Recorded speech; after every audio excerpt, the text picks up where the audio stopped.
We're going to go ahead and get started. Good morning, everyone. I'm Deanna Palm, President of the Hillsboro Chamber of Commerce. Thank you for being with us here this morning. We truly appreciate the fact that you've taken time out of your very busy schedules, which I know are crazy these days. And we want to appreciate our sponsors as well for working with us to pivot this event, pivot, the new word, to a virtual format. So we're all still kind of learning about that. So I always appreciate your patience.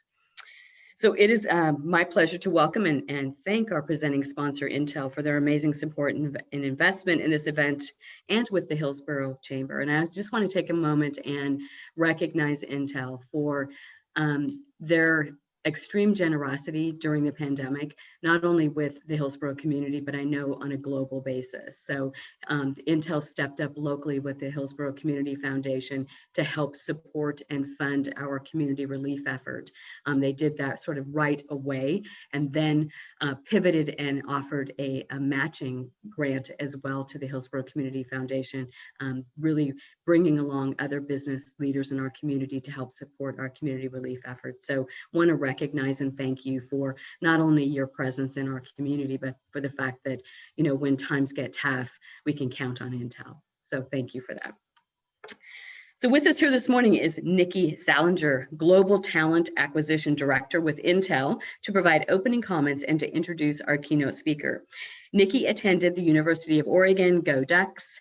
Over the last 14 plus years at Intel, Nikki has gained a wide range of experience supporting numerous Intel groups. She has demonstrated global leadership in both HR and finance functions. She currently runs a 100-person talent acquisition organization, driving integrated talent acquisition solutions for Intel's manufacturing, engineering, and sales and marketing customers. Please help me welcome Nikki. Thank you, Deanna, for the introduction and also for the partnership. I just wanted to say good morning to everybody and welcome to the 7th Annual Hillsboro Chamber Manufacturing Summit. This year's topic on the future of work is timely and it's pressing. Along with the rest of the world, we watched in shock as the COVID-19 epidemic spread and sent the economy to lockdown. We know that economic recovery will be dependent on a workforce that's highly resilient and adaptable when faced with change. Intel's success relies on a workforce ranging from manufacturing technicians to highly complex engineering roles, and that requires a wide variety of workforce solutions. As Oregon's largest private employer with over 21,000 employees, growing the resiliency, adaptability, and capability of our employees and adapting to new workforce trends is top of mind for us. As business leaders, we need to prepare for an increase in remote working, evaluate and adapt our employee experiences, invest in strategies to create equitable career paths, and connect our talent to opportunities to grow their capabilities through expanded access to higher education and training programs. Intel's HR organization has invested in the last 6 months in understanding emerging talent trends, and we've been working rapidly to deploy new solutions to our workforce. We've even stretched beyond our workforce to bring community solutions, like our learning guides for educators and parents. Our circumstances provide us with an opportunity for organizations to design the future of work, learning from our real-time experiences that have been created from crisis. We look forward to continuing our partnerships with education and industry to increase the diversity and strength of our regional technical workforce. I'm excited to hear from the regional leaders today on the future of work and return to work trends, as well as the innovative ideas in how we can invest in workforce development and collectively impact inclusive economic growth for our workers, our employers, and our community. We'd like to thank the Hillsboro Chamber for organizing this event, and we're proud to be the presenting sponsor for this year's Manufacturing Symposium. Now it's my pleasure to present today's keynote speaker, John Tapania, President and Partner of Eco Northwest. Thank you, Nikki. And welcome all. Hope everybody is everybody's safe. We're gonna sort of move through sort of 2 parts to this presentation. I'm gonna step through sort of a broader conversation about where the economy has been, sort of coming out of that lockdown period that we had in the spring into the reopening. Then the middle part of this presentation will get specific about the manufacturing sector and how it's performed going into the past and through this pandemic, and then sort of focus on the outlook ahead. So why don't we go ahead and move into the presentation. Next slide, please. So where do we stand in the initial months of the reopening? Let's take a look. Next slide. This is what Oregon employment overall has looked like over the course of the last decade. You might remember the Oregon Business Plan had a goal of 25,000 jobs a year from 2010 through the decade, and we knocked that out. I think we were on a pace of 37,000 jobs a year. And then March hit, and you can see we set back all the way to the middle employment levels from 2013 in April and May, and then have climbed back. And you can see sort of that sharp bounce back. Lots of industries, including manufacturing, started to have some gains there. The healthcare sector in particular, those sort of non-emergency elective surgeries and physical check-ins and those kinds of things came back online. But you can see that bend, that little bit of a bend that is beginning there that's July and August and September. That initial bounce was sort of the easy stuff to get back online. Those gains going forward are going to be harder to come by. Next slide, please. So what drove a lot of that was this shutdown, unprecedented. Maybe we don't have data for what happened in 1918. There was probably something similar. If we had data, you could see it then. But we shut down this economy for public health reasons, and you can see this sharp decline in consumer spending. Basically, we were all told to stay inside. To the extent we were buying things, it was limited access to grocery stores and online.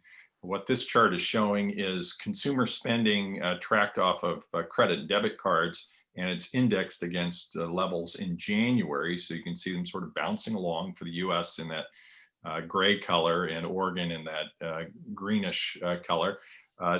Precipitous drop at the beginning of April, and then sort of this steady climb out. And you can see that the US line on consumer spending is pulling away from Oregon. That is consistent with all the stories that you've heard about sort of more aggressive opening in the Southeast and Sunbelt region of the country, and Oregon sort of taking a steadier approach. But you can see that by the July and August, that we're getting pretty close to the US levels. Why don't we go to the next slide? Some of the biggest setbacks, and let's pay attention to the axis on the left-hand side because it's changed. This is restaurant and hotel spending by all consumers, again, relative to January 2020.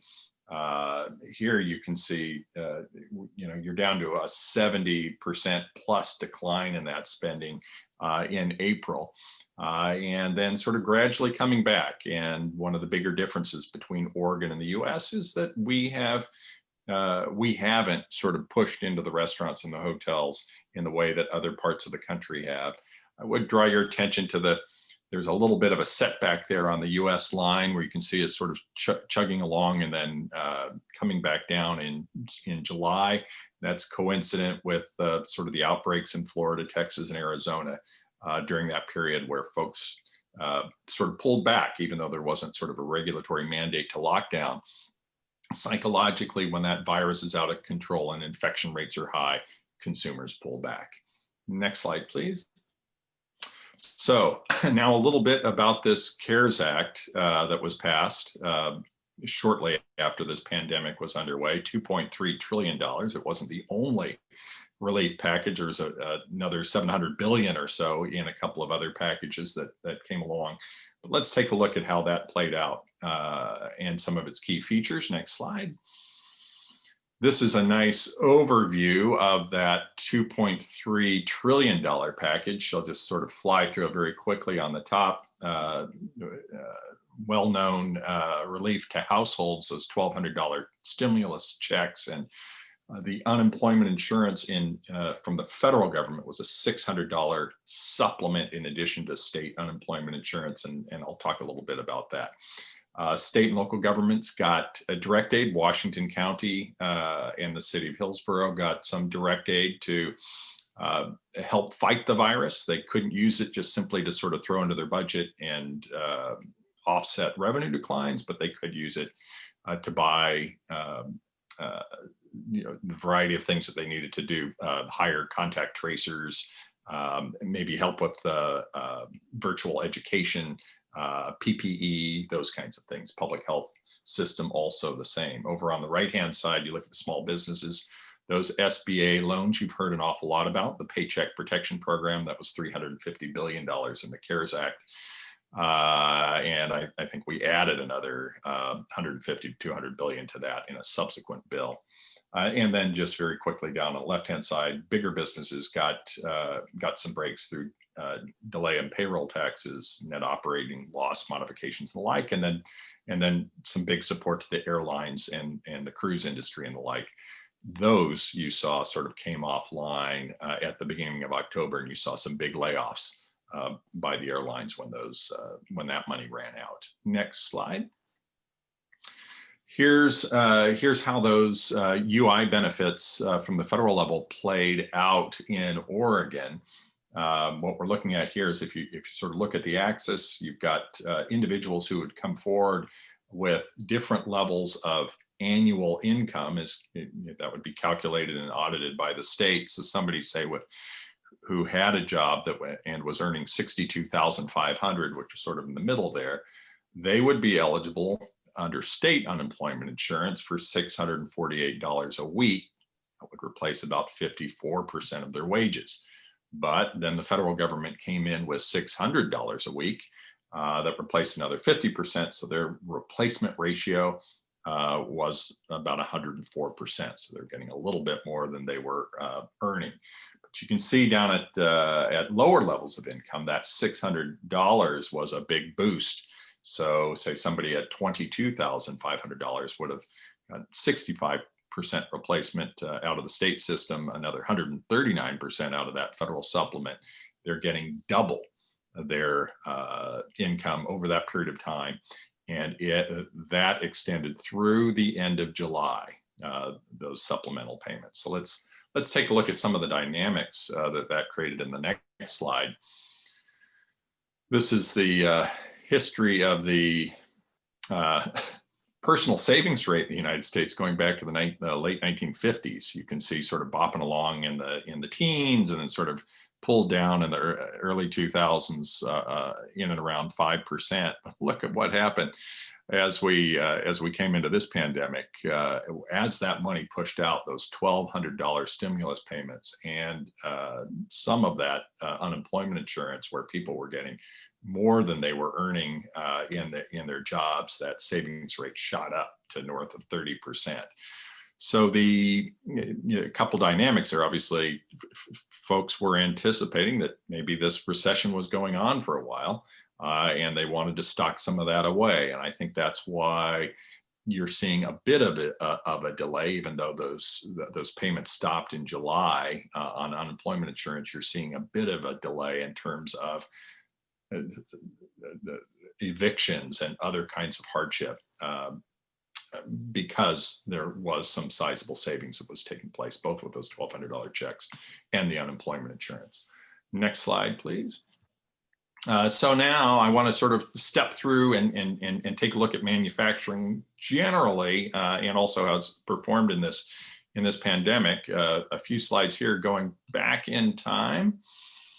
Next slide. There we go.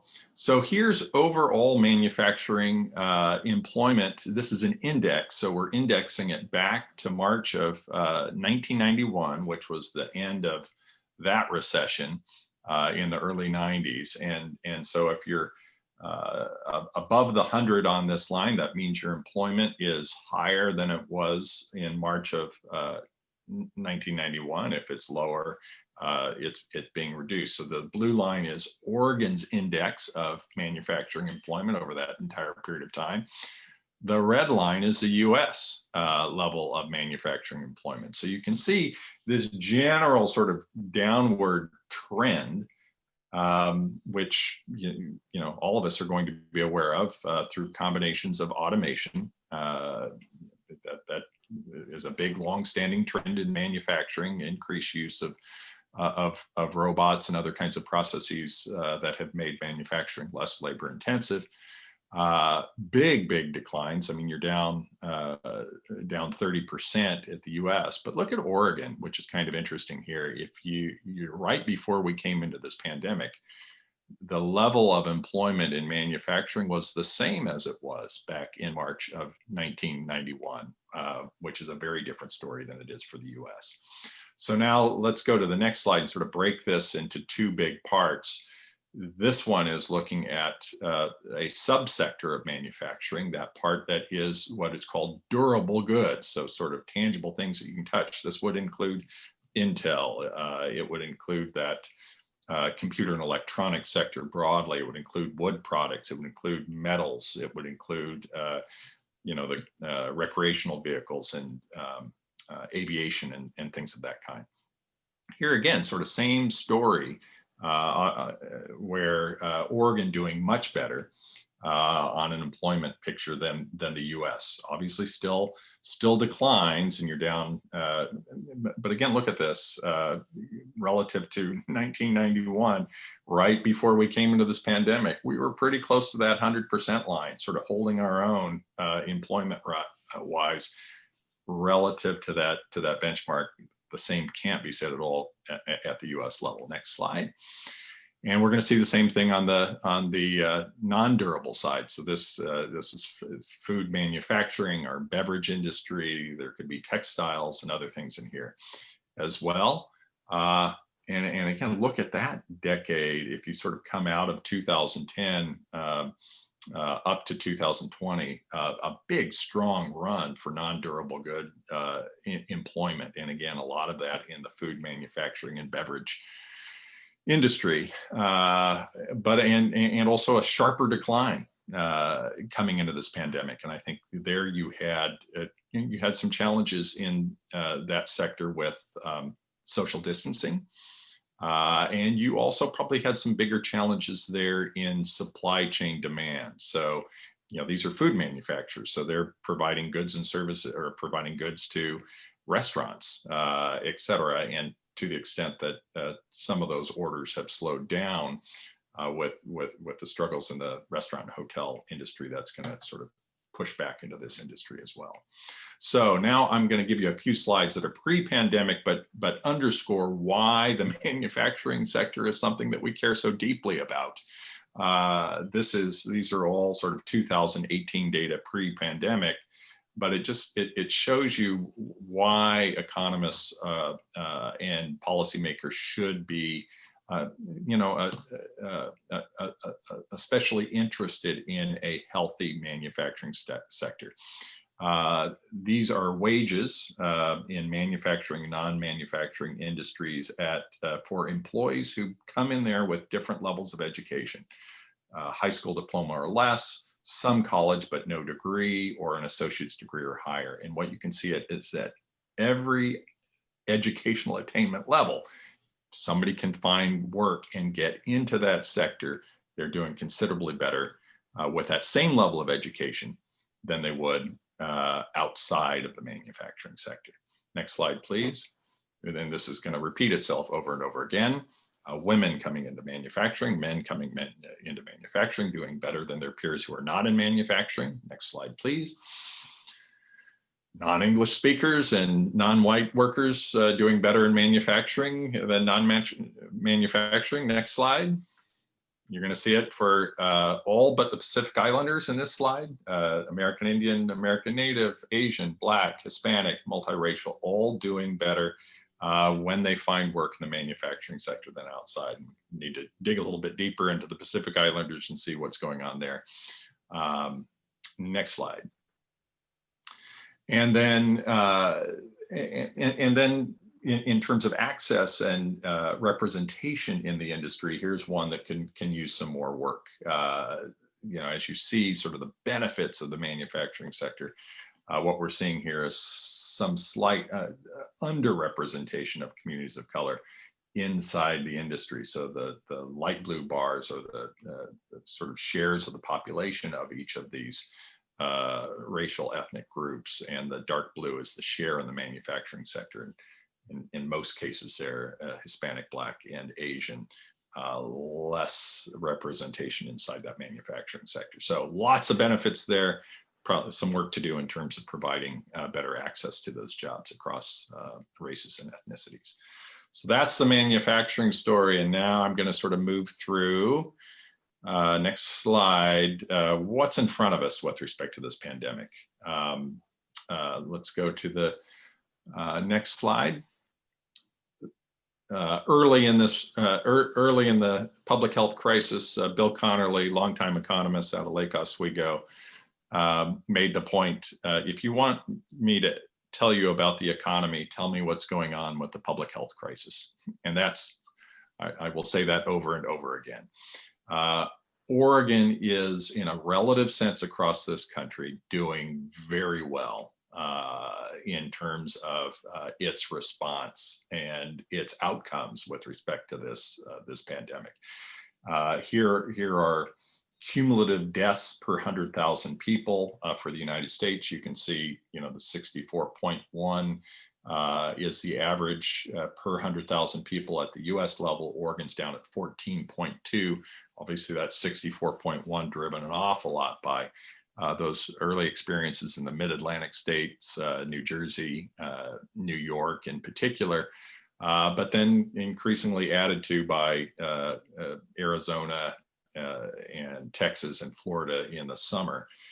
Oregon has had, it's had its upticks, it's sort of fought them back, et cetera, and we are, in sort of the top 5 of best performers when it comes to sort of keeping people healthy and alive, basically. So that is a good outcome. If you go back to 1918, the studies show that the places that did better on this metric also did better from an economic standpoint during that pandemic. Next slide. This gets into that point on how households are doing as that stimulus wears off. This was a survey that was conducted in the latter half of August. It's a national number. There are some Oregon numbers, but the sample sizes are low. It was asking households, do they have difficulty paying usual household expenses in the last 7 days? And what share were saying it was very difficult to make those expenses. You can see, much higher rates of households, Black, not Hispanic, and Hispanic, saying that they are having troubles. And this is a survey and a trend that we need to continue to follow. The further away we get from that big stimulus package, I think the higher these numbers go, and they are disproportionate by race and ethnicity, as you can see. Next slide, please. Very different story when you look at the stock market. Obviously, we had a big bear market drop in April, in March, as I'm sure everybody can remember. And then a big bull run after that, led by the tech stocks, the big 5 tech companies.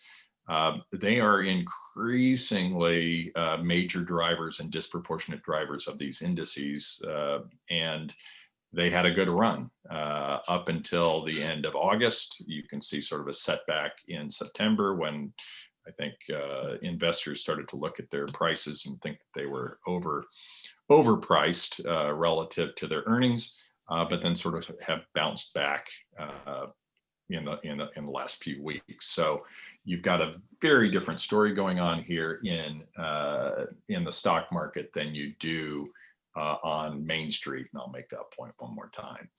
Next slide. This was, my presentations, I think, have sort of a shelf life of just a few weeks, because it's every couple of weeks that some pretty shocking piece of news comes out. And the state forecast, which came out a few weeks ago, was one of those pieces of shocking news that I just fully did not anticipate. And I don't think the state economists did either. So we had a state forecast, budget forecast in September. we had one in June. Those are 3 months apart. If we look at this chart, these are all sort of recovery lines of recessions, going back to the 1973 recession. Let's take a look at that light dotted red line. This is how much is employment likely to fall, and how long is it going to take to get back to its pre-recession peak. You can see in June of this year, the economists thought we were going to have a 20% reduction in employment, that it would come back sort of, so you can see that sort of check mark, and then it would gradually come back, and it would take us, if you look at that, 4 years to get back to the sort of February 2020 levels of employment. 3 months later, their most current forecast is that, the floor is sort of a 14% decline in employment, and it's going to take a little bit over 3 years to get back to that level. So a big improvement in the outlook, that coupled with a big improvement in the financial condition of the state. What they discovered not only is employment isn't going to fall as far, hopefully, knock on wood, that's true, but also that $2.3 trillion fiscal package ended up sort of bolstering the state's general fund. Unemployment insurance supplements are taxable, as are Paycheck Protection Program and some of the support to corporations. So Oregon actually, between March and September of this year, broke a record on personal income tax collections relative to 2019. And the state's budget picture is in much better position than the economists had projected just 3 months earlier. So now we'll go with that, and I'll just land on a few takeaways, starting with the next slide. This first one is, the virus is calling the shots. Control the pandemic and the economy will grow. Lose control of the pandemic and the economy will contract. And I just want to emphasize this point is, when you see the infection rate running rampant and getting out of control, it can have the same effect as a governor coming in and shutting down the economy. I mean, we saw it this summer in Florida and Texas and Arizona. Even as those governors didn't come in and sort of regulatorily shut things down, psychologically, consumers saw what they saw on the news, and they retracted. They stayed away from the restaurants. They stayed away from the bars. Obviously, not all of them, but many of them did, and the spending slowed down. So job number one in this pandemic is to control it and then end it. Next slide, please. The CARES Act is the largest stimulus package in US history and designed around an expectation of a V-shaped recovery that didn't happen. So it passed 96-0 out of the US Senate. That means that Ted Cruz and Mitch McConnell voted for the same bill that Bernie Sanders and Elizabeth Warren did. That is pretty jaw-dropping, but you got that 96-0 consensus because the Senate Republicans thought that all of this we were going to be pretty much back to normal by August, and that you just had to have this one big shot and we'd be pretty close to normal in August. Well, that has not happened. We will not be back to normal or anything approaching it until the third quarter of next year at the earliest. We have to get a vaccine out. The first round of the vaccine will probably not be as effective as subsequent rounds of the vaccine. We have to get people to take it.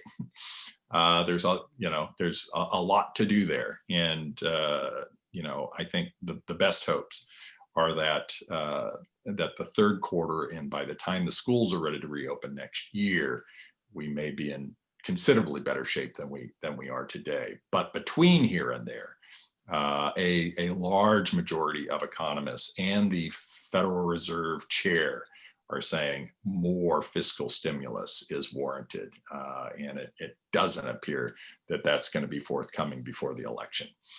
Next slide, please.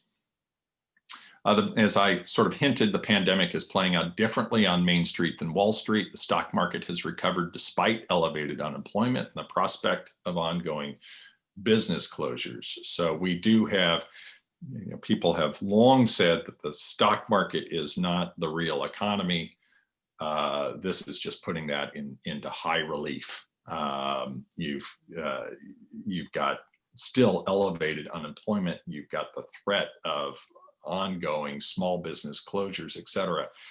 But the people who are being affected are not major players in publicly traded companies that drive the stock prices. So you've just got two different realities going on, and the pain being disproportionately pushed onto Main Street, into small businesses, and into the low to low middle wage earners who were employed by those small businesses.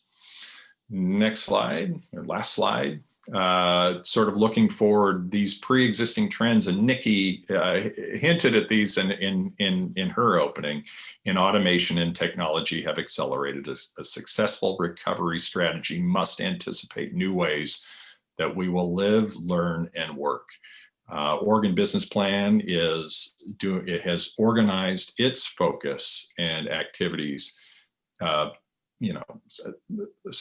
certainly paying attention to what's going on now with the pandemic and the public health crisis, but as the governor and local public health officials, et cetera, are all focused on the near term and the next year, which is absolutely critical. Somebody also has to be thinking about what this world is going to look like in 2022 and beyond. As Nikki said, we're probably going to have different ways of working. I don't think we're all going to live in Zoom forever and complete remote work, but we aren't going to go all the way back to what we had before.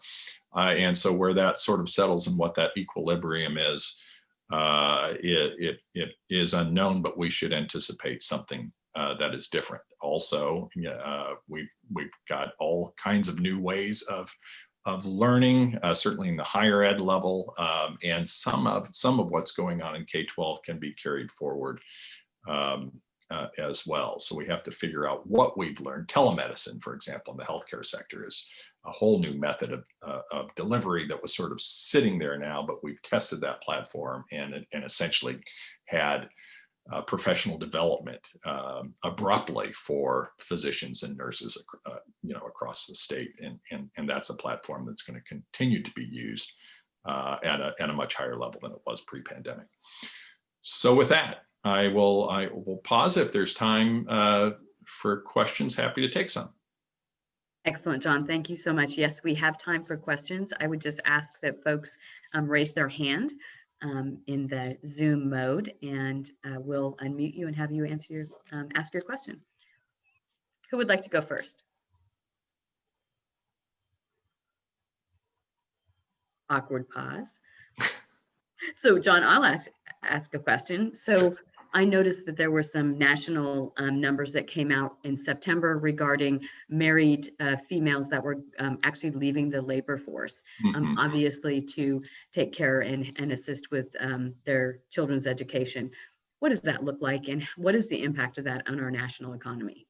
Yeah, well, certainly it is depressing. It has a depressing effect on the national economy, and I think increasingly this recession has been characterized as a disproportionately female recession for the reasons that you just described, but also inside the leisure and hospitality sector, which is at the center of this recession. You do have higher shares of females relative to males in that sector. So I think it's going to open an awful lot of questions. It's underscored just how critical our education system is in not only delivery of education, but also the delivery of childcare. And I think it's going to have a big impact. Sort of looking at this sort of investments in the 0 to 5-year-old population.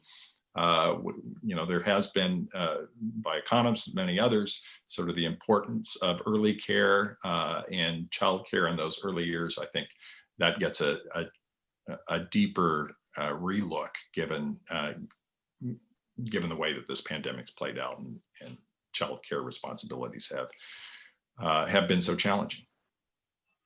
Thank you. Other questions for John? looks like Brad's raising his hand physically. All right, Brad, go Yeah, ahead. John, some of those stats, with the recovery period of the estimate of now 3.5 years roughly, is that going forward from, you said possibly Q3 next year, of getting back to normal? Is the 3.5 years from that, or is that a 3.5 year estimate from April? It's 3.5 years from April, or from I guess February of 2020. And so in essence, basically what's going on is the big parts of the leisure and hospitality sector really have no chance to start recovering in any traditional way until the vaccine is deployed. So if you think, the airline sector, big parts of tourism, restaurants will continue to do their best to do takeout and tents outside and that kind of thing, but you're not going to have crowded bars, et cetera. So yeah, current forecast is, pre-pandemic levels of employment, we return to them 3 years later, roughly. Much quicker recovery, knock on wood, hope it's true, than the recovery that we experienced with the Great Recession. All right, another question for John? Hey, Deanna, if you don't mind. Hi. Hey, Courtney. Hi. How are you? I'm great and glad to see not the only one that couldn't find the raise the hand function. So went old Thank you. school. Thank you. I'm asking forgiveness on all technical components this week as I'm reintegrating. But thank you, John, for being here with us this morning. As always, very insightful. Just curious, as you said, the recovery is not V-shaped and will go on longer than expected. Thoughts on what would, all politics aside, make the most sense to change or continue in the federal stimulus package? Another one. Right. I think for future stimulus, probably more narrowly focused on the business side. That Paycheck Protection Program was very broadly applied and probably hit some firms that weren't in dire straits and were okay. So, if you're thinking about small business support, probably more narrowly focused small business support for the leisure and hospitality sector, and anticipating that it's still got a ways to go. Better part of a year left before many of them are out of the woods. On the unemployment insurance, I think the consensus of economists is $600 was probably too much. 0 is far too little. And so finding something, for $400 might work, or something that sort of scales and tops off at 100% replacement instead of pushing it well past 100% replacements. You have some incentive to get back to work.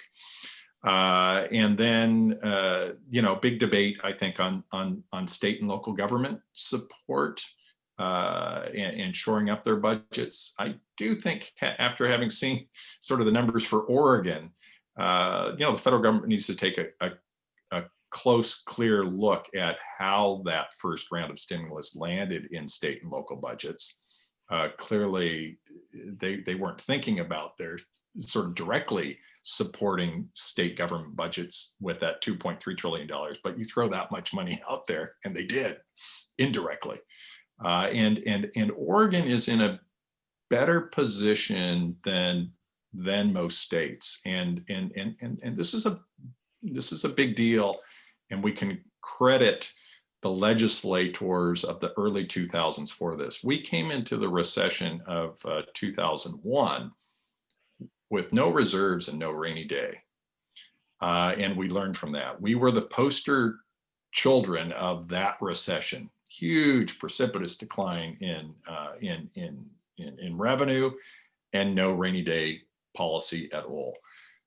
We built 2 rainy day funds. We have one that's called the Rainy Day Fund. The other one's called the Education Stability Fund. Both of those filled up nicely during the last decade.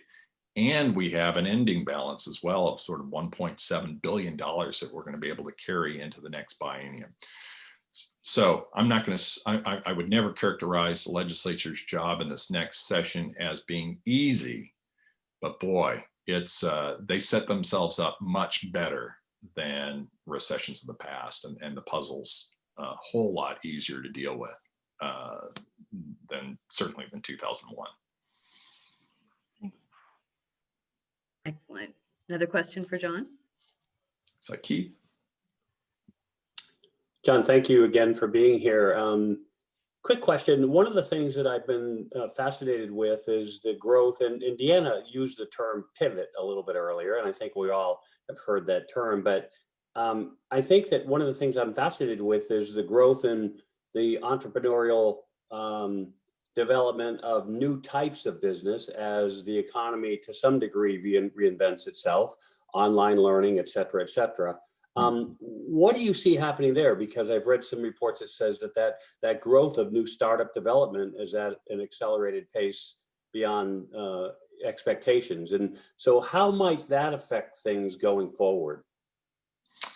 Yeah, I mean, it's a great question.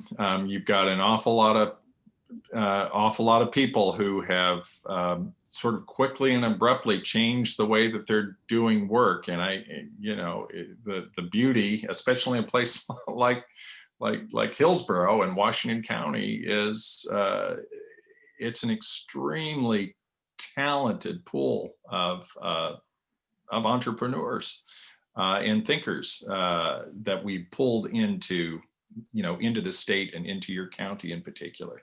So what they, I don't have a great clear answer for this other than to say, with any kind of disruption like this and change to our lives, that there's an awful lot of opportunity that's been created, and people are going to see sort of those cracks and crevices that they can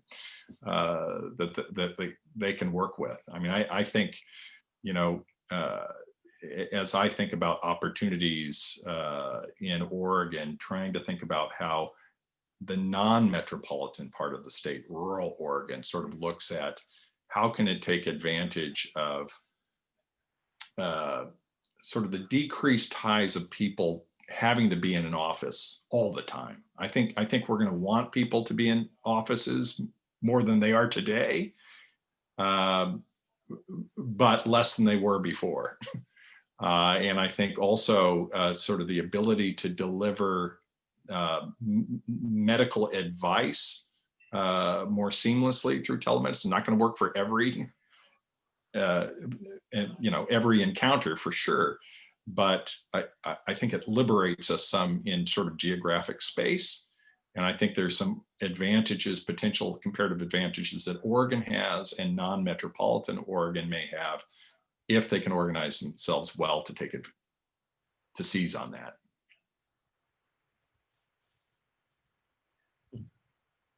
Hi, John. This Hi. is Joe Molesky, Hi, Joe. Port of Portland. Yeah. Hey, I have a question on, thanks for your insights on the manufacturing data showing Oregon outperforming the US. I wonder if you could just dig into that a little bit, why that's happened over time. And then as this disruption, accelerates changes, what do we need to do to keep our competitive advantage in that sector in the future? Yeah. A couple of things looking over that time period that I chose, sort of the 90s, et cetera, on the durable goods side. I mean, let's go back to our sponsors of this event. You have a big player coming into Oregon and continuing to invest in Washington County and in Oregon more generally, at a time where so many other sectors were across the country. Sort of think of what's going on at the same time, just more and more automation, more and more offshoring, et cetera. So we are fortunate that Intel chose Oregon and continues to choose Oregon to sort of be the crown jewel of its engineering operations. That would be part of the story on the durable side. On the non-durable side, we've sort of had remarkable gains in food manufacturing and the beverage sector. I've done some specific studies on that over the over the course of the last decade. And if you look at the food manufacturing and beverage sector in Oregon, you wouldn't have known that there was a great recession. You know, it moved from the mid 2000s, pushed through the Great Recession. There may have been a year where the job numbers were flat, 1 year, but then after that, it just kept growing and growing and growing. So, you know, what keeps us strong? If I had one wish for Oregon, it would be that the U.S. sort of moves out of this protectionist anti-trade posture that it currently sits in. We've got the Asian middle class growing at huge rates. We are so well positioned both on the Pacific Rim and through our old historic ties into Asia for our manufacturers to do good trade into that space. You know, what was it? 2015, I think President Obama came to Nike to announce the Trans-Pacific Partnership and sort of opening up and having somebody just used the word pivot, sort of pivot to Asia in terms of our thinking of international trade. Boy, if we could get back to those days, or at least partially back to those days, I think Oregon and its manufacturing sector are all in better shape than the current posture. We have time for one more question. There we go. It looks like Les. Yes. I'm a small manufacturer, and some of the challenges for us, we have like 40 people. It's the healthcare, not the healthcare, but the child care for the gals that work here. Yep. And it's you know, historically it was when things were tight, you kind of slowed down and retracted. But now it seems like it's much better for us to be very, very flexible, have people working odd hours, and helping in any way that we can the folks that have children to take care of. So my question is how do we get more support for them to be able to do what they need to do? It's even hard for those folks to work from home because, you know, the kids are there and there's no school. So they have all kinds of challenges when you have a family to take care of, as well as try to run in a manufacturing environment where lots of times you physically need to be there to manufacture the product. So how can we get more support for those families? Yeah, I tell you, I'm in exactly your spot as an employer. We're the 50-person economic consulting firm. I mean, you could have introduced yourself as that and described that. You're describing Echo Northwest. I feel like the company has lost probably 10% of its capacity. It has all the same number of employees, and it's lost 10% of its capacity. And it's not only females. There are males. There's task trading going on inside the household, et cetera. I think your instinct of, take care of the family. It's sort of like that thing they used to say on the plane, put your own mask on first and then, and then do your child. Sort of put the mask on for your family and make sure your family's working. Because if that's not working, you're not going to be coming to work and being productive. And so, we have settled back. We've relied heavily on the federal, the stimulus package before the CARES Act had some federal relief for childcare. So we are, using that as to its fullest extent to allow people to take the time off. And then we've turned to some, to interns and some additional hires to sort of try to fill things in to the best of our ability. But I think leaning on that federal assistance the best we can. There's also, all businesses can put out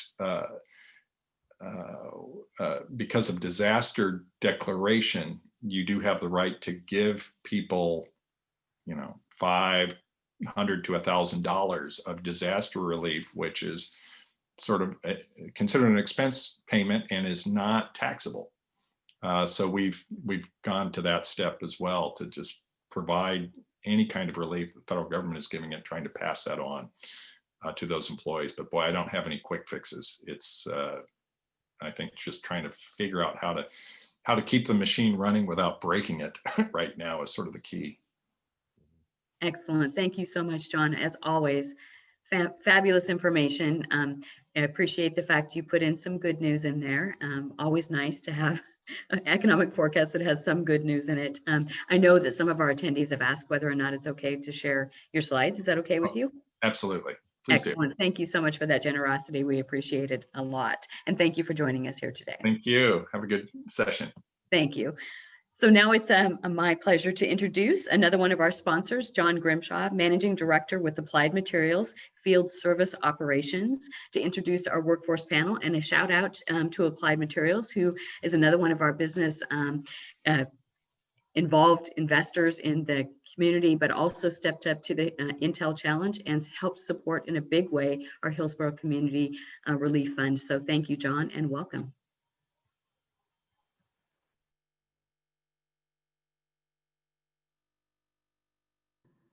I don't usually use Zoom, so I was looking for the unmute button there. So good morning and thank you, Deanna.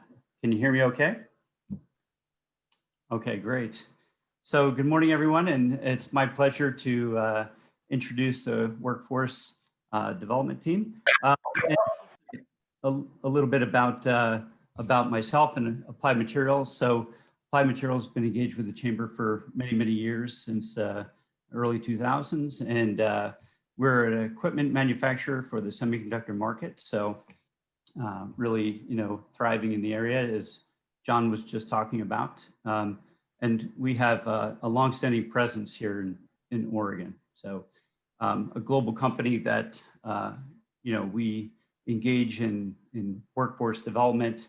We engage in communities around the world.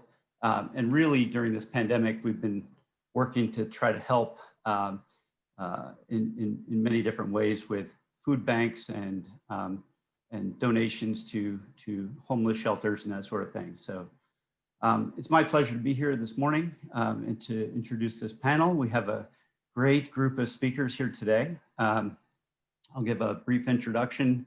I won't go into all of the details. Some of the bio information is in the packets that you've received, so I won't go into all those details. And Mike Scott, I hope you're being safe. It looks like you're driving your pickup truck while on the Zoom call, so hopefully you're in a good, safe condition there to be on the call and driving safely. So I'll start off with my friend Mike Scott, who's served in the Oregon public school system for more than 30 years. During that time, he's held a variety of positions, from classroom teacher, assistant principal, assistant superintendent, and currently serving as the superintendent for the Hillsboro School District. And he's been doing that since 2009. So again, Mike, I hope you're being safe and driving safely. And everyone, please welcome Mike. Next up is Mark Mitsui. He's a district president for Portland Community College. Mark began his tenure as president of Portland Community College in September of 2016. Before joining PCC, he served as president of the North Seattle College in Washington and as a deputy assistant secretary for community colleges within the Office of Career, Technical, and Adult Education in the U.S. Department of Education. In Washington, he worked to advance the President Obama's community college agenda through partnerships with numerous federal agencies and national stakeholders. So welcome, Mark. It's a pleasure to have you this morning. Next up, we also have Carlos Contreras. He's America's Regional Senior Director of Global Partnerships and Initiatives at Intel, one of my favorite customers. Carlos is responsible for developing and implementing the Americas Region business strategy with a focus on digital readiness and artificial intelligence, future of work, learning skills. And in his role, Carlos builds public-private partnerships with governments that enable thought leadership, business development, and market expansion for Intel technology. So good morning, Carlos, and welcome. And then last up, Kathy Bishop is here. She is the Human Resources Director for Gyra Semiconductor, another favorite customer of Applied Materials. So welcome, Kathy. Kathy, her career in human resources has spanned over 30 years and is focused on HR and manufacturing establishments. So Kathy has joined forces with several local manufacturing companies with the support of the city of Hillsboro, try to encourage students and others to recognize the career opportunities that manufacturing companies offer. So please help me and welcome Kathy. And again, that's the 4 speakers that we have here today for this panel discussion. So welcome, everyone. Thank you, John. I think we're going to get started with Mike, and we're going to have each one of our panel members just do a brief 3 to 5 minute overview, and then we'll delve into some questions. So Mike Scott, would you like to go first? All right, thank you. Everyone hear me okay? Yeah. All right, great. I am actually not driving. I'm by the side of the road, so so rest easy. No worries whatsoever. I want to just give you a little bit of information regarding the Hillsboro School District, and then how our attitude and the role that we play in workforce development has changed over the years. And I think that'll get me to my 3 to 5 minutes and be a good kickoff for us. So as a school district, we've got 19 to 20,000 students, depending on the year and depending on the reaction to the pandemic. But we have a lot of students. We're the 4th largest school district in the state of Oregon, and we employ close to 2,000 staff members. And I believe we're the 2nd largest employer in Hillsboro, I believe. And so when you look at the demographics of our district, we approach approximately 50% of our students who are in free and reduced lunch. So 50% of our kids live below the poverty level to the point where they're receiving assistance when it comes to breakfast and lunch. And we're also a minority majority school district. Of course, we've all faced challenges with COVID, and it was already mentioned, the schools in here. And with those challenges for us comes the challenge of engaging students on a regular basis. Of course, just getting the hardware out to kids. You'll remember back in March, one day we were in and the next day we were out, and we all believed at that time that it was going to be a 2-week turnaround, and we'll see the students in a couple of weeks and we'll be living happily ever after. And that obviously isn't the way that turned out. So we've dispersed over 9,000 machines to our kids so that they can access distance learning.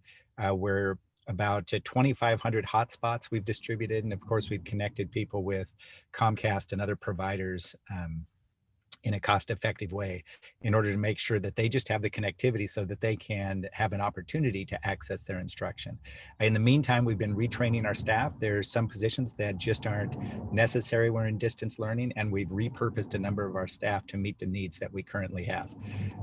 We have a lot of, for those of you that have small kids at home, you know that that's an incredible challenge to not only be doing your job, but to be being, an instructor to your kids as well. In fact, I had one parent tell me just a couple months ago that, we've thrown in the towel and we've turned our house into a trade school, and we're now training 2 of our kids to be bartenders, and they just keep bringing us drinks all day long. So hopefully that's not what's happening in the rest of the community.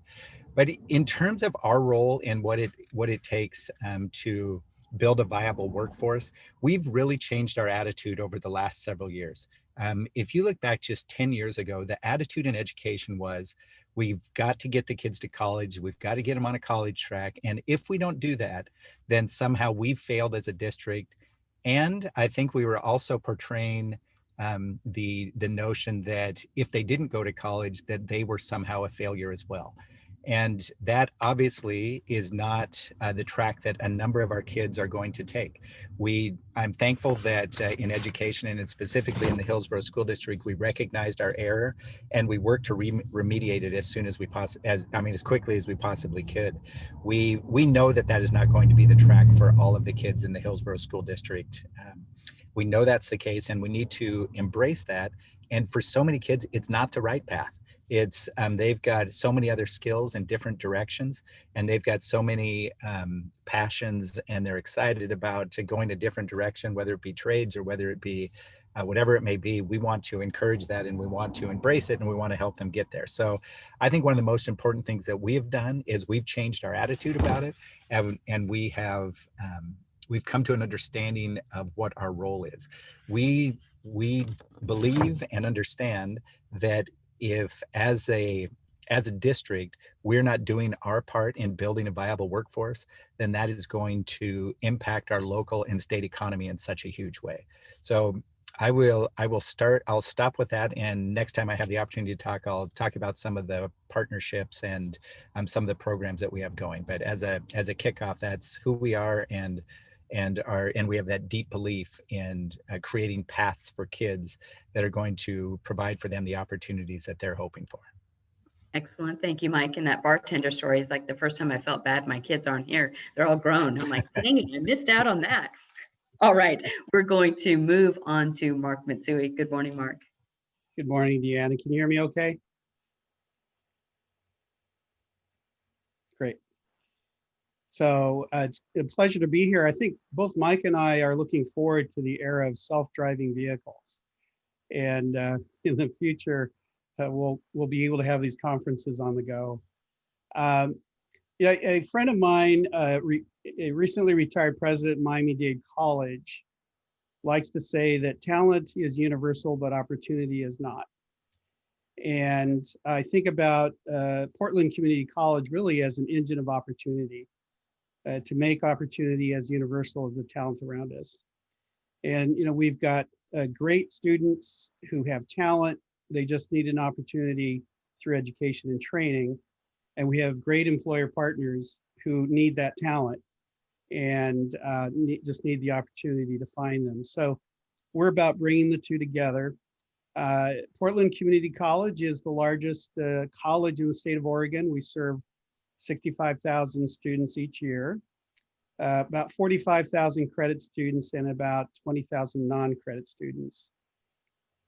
Like Mike, we had to shift very quickly to remote and online. We moved 2,600 course sections to remote and online within 10 days. Our distance education department burned the midnight oil, and our IT department did the same. I'm sure the same is true with HSD, to make that transition and prepare our faculty and student support services folks to be able to teach online. What we are focused on now, of course, is continuity and being able to continue to provide particular career technical education to our students online. 40% of our enrollment are enrolled in career technical education courses and programs, and this is up compared to previous generations of students.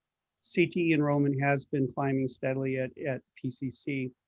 I dropped in virtually on several classes spring quarter, and I was amazed at how many of our CTE courses can be taught online. I like the idea, Mike, of bartending. I happened to pop in on a welding class and learned a lot about the National Welding Inspection System. And so a lot of our CTE programs have converted the didactic portion of their programs to remote and online.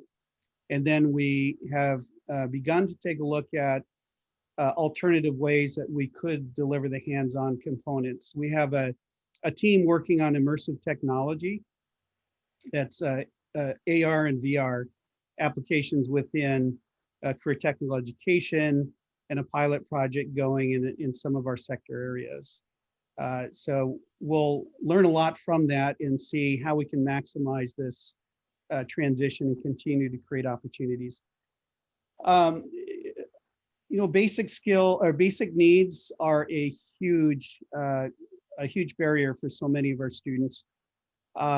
We recently received data that showed we have the highest number and the largest percentage of students in the state of Oregon higher education system that face equity barriers to higher ed.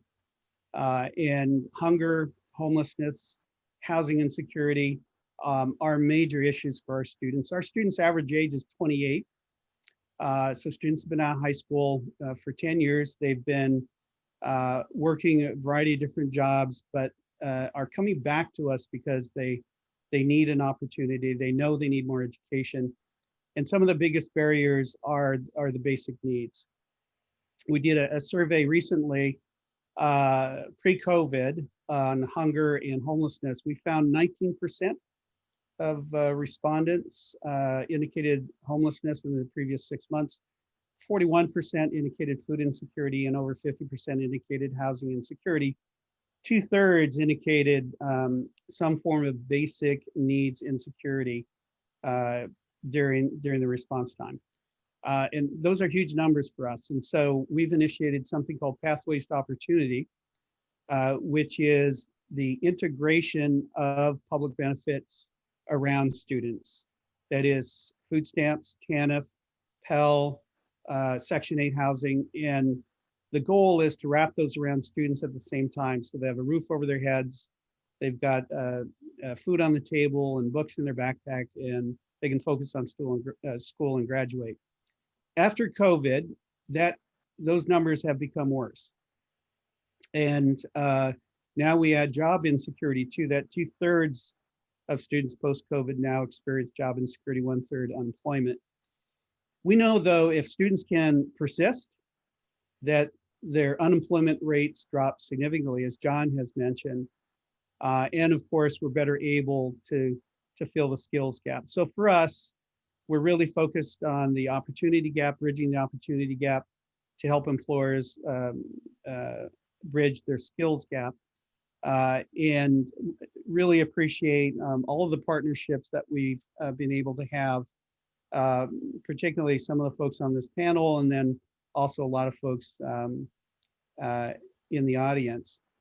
I just wanted to quickly relay a student story of how this can work. We had a student come to us, and they were on food stamps at the time. They entered into what we call the STEP program in Career Pathways. STEP is a SNAP training and education program for food stamp eligible students.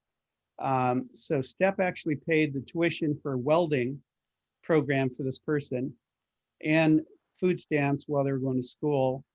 And we were able to cobble together different kinds of supports. The student made it through the program, got her credential, and at least prior to COVID, was making 6 figures as a welder in a specialty field. And the house that she might have had to have moved out of, she can now afford to buy. So that's what we're looking at. How do we create more futures for more students like this through the variety of different partnerships that we have in our area? Thank you, Mark, for that. Carlos, good morning and welcome. Good morning, everybody. Thanks for the opportunity. I'm based in Arizona, so I don't get to see my Oregon peeps. Courtney, it's nice to see you. Welcome back. Erin, nice to see you. And I think Carly is right there. Hey, Carly. So thank you for this, giving this opportunity. So I think the first thing I want to emphasize about it's the importance of the Oregon site for Intel. It's really our crown jewel in terms of R&D. And with this pandemic, we all learn how essential technology is. And it really tells you how critical and essential our site is in Oregon with their 21,000 employees and the folks that are here with all the partnerships in the community. Dr. Mitsui, right, with Portland Community College and our suppliers, our partners. And so it really takes a village to maintain the fabulous site that we have in Oregon. And so I'm very happy to see so many faces that support that.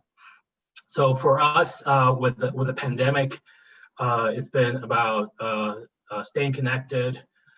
We've, like other companies, we've launched a pandemic relief fund to provide access for technology connectivity around healthcare, education, and I'll talk a bit more about that and some of the questions.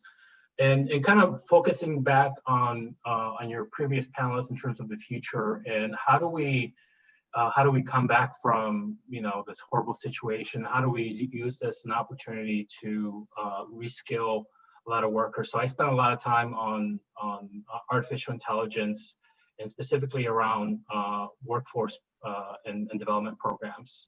We have Intel launched an AI program. It's last year. It's in 11 countries now, and we see this acceleration, especially in other countries, around the sense of urgency that we have to get ready for this technology. And so here in the U.S., last June, we actually launched an associate's degree program in Maricopa Community Colleges, which is here in Phoenix. They have about 200,000 students. We launched the first associate's degree program in artificial intelligence. And a lot of that has to do with why community colleges, because that's really, and I love that line, Dr. Masood, that's really the opportunity gate that we have for workers and for students. And so we want to have this technology be accessible. We want to have as many people not only understanding what's behind it, but also developing it.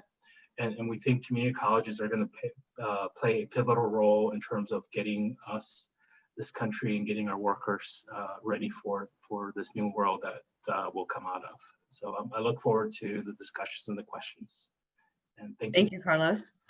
It is now 34 degrees here in Oregon. I'm going to guess it's a little warmer in Arizona. Thank you for not expanding upon that. All right. And finally, we have Kathy. So I wanted to speak with my mask on, so I'm hoping you can hear me, but we are in office like a lot of manufacturing. So, wanted to just let you know, we're all in this together. I appreciate everyone's joining together in this call. Appreciate the opportunity. Myself, like they said, 30 years in manufacturing, heck if I know why, keep coming back to it, but it's been great. I started my career at a company called NEC America, which is just a couple blocks away. And I will end my career at Gyra Semiconductor, where I'm at now.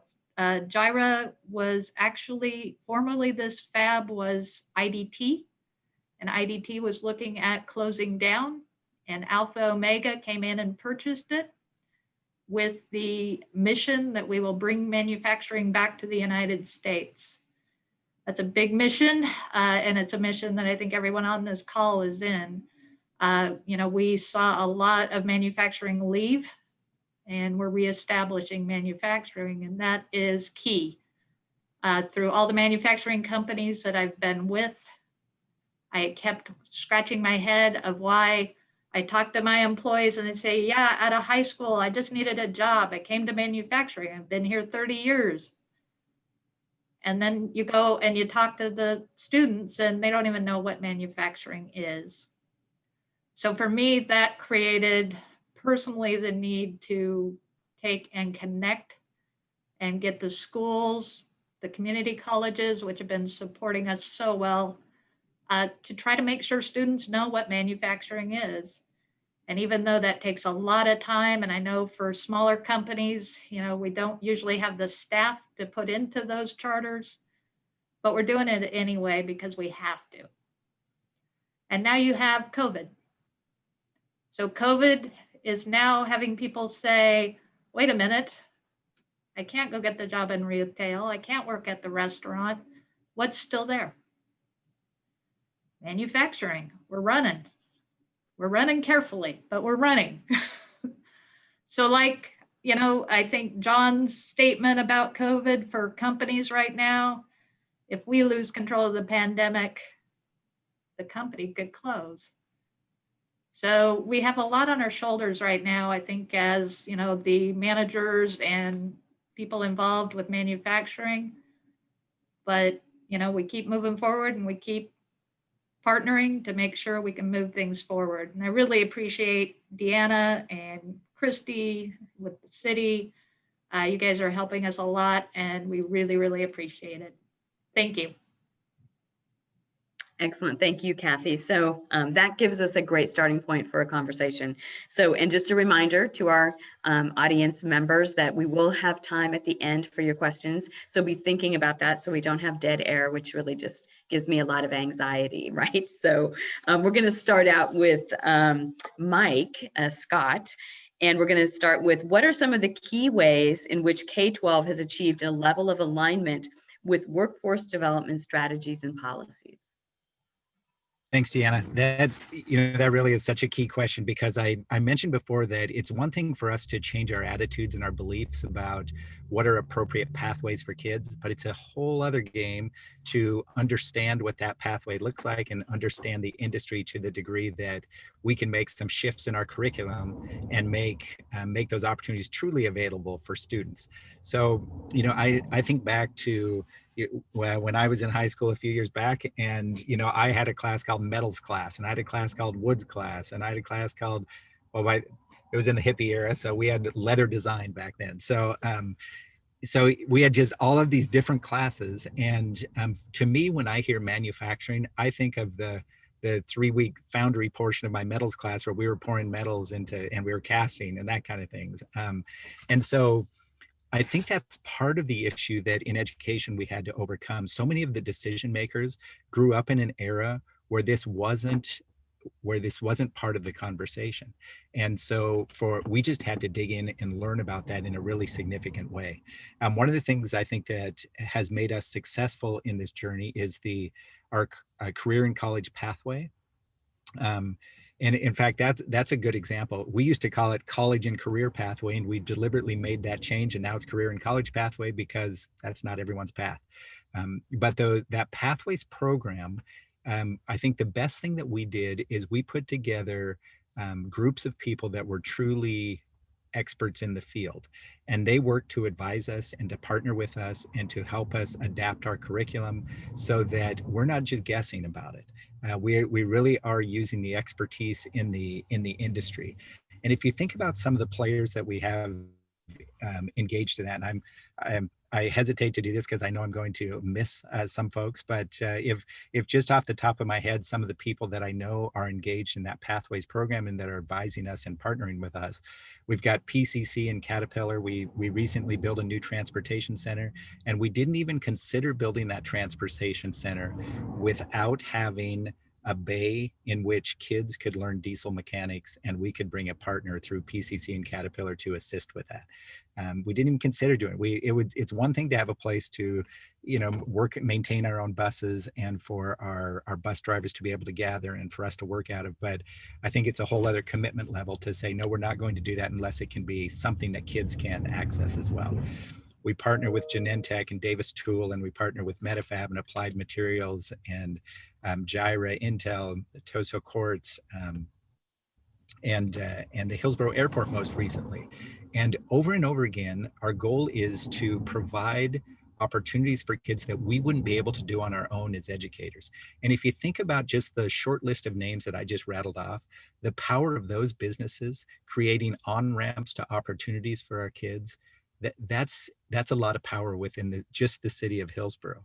And so we are so appreciative of that. We fully understand that in Hillsboro, a quarter of the jobs are in manufacturing, and I believe that over 80% of those jobs are supporting high tech in some way.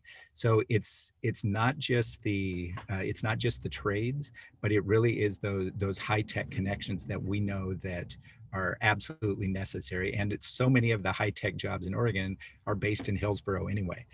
So if our community is to thrive, it really is on us to understand the needs of the employer, as well as to deliberately align our programs to meet those needs. Because we drive regional employment trends in Hillsboro, it's absolutely imperative for just the sake of the economy in Oregon, as well as more immediately, that we're on the same page with that.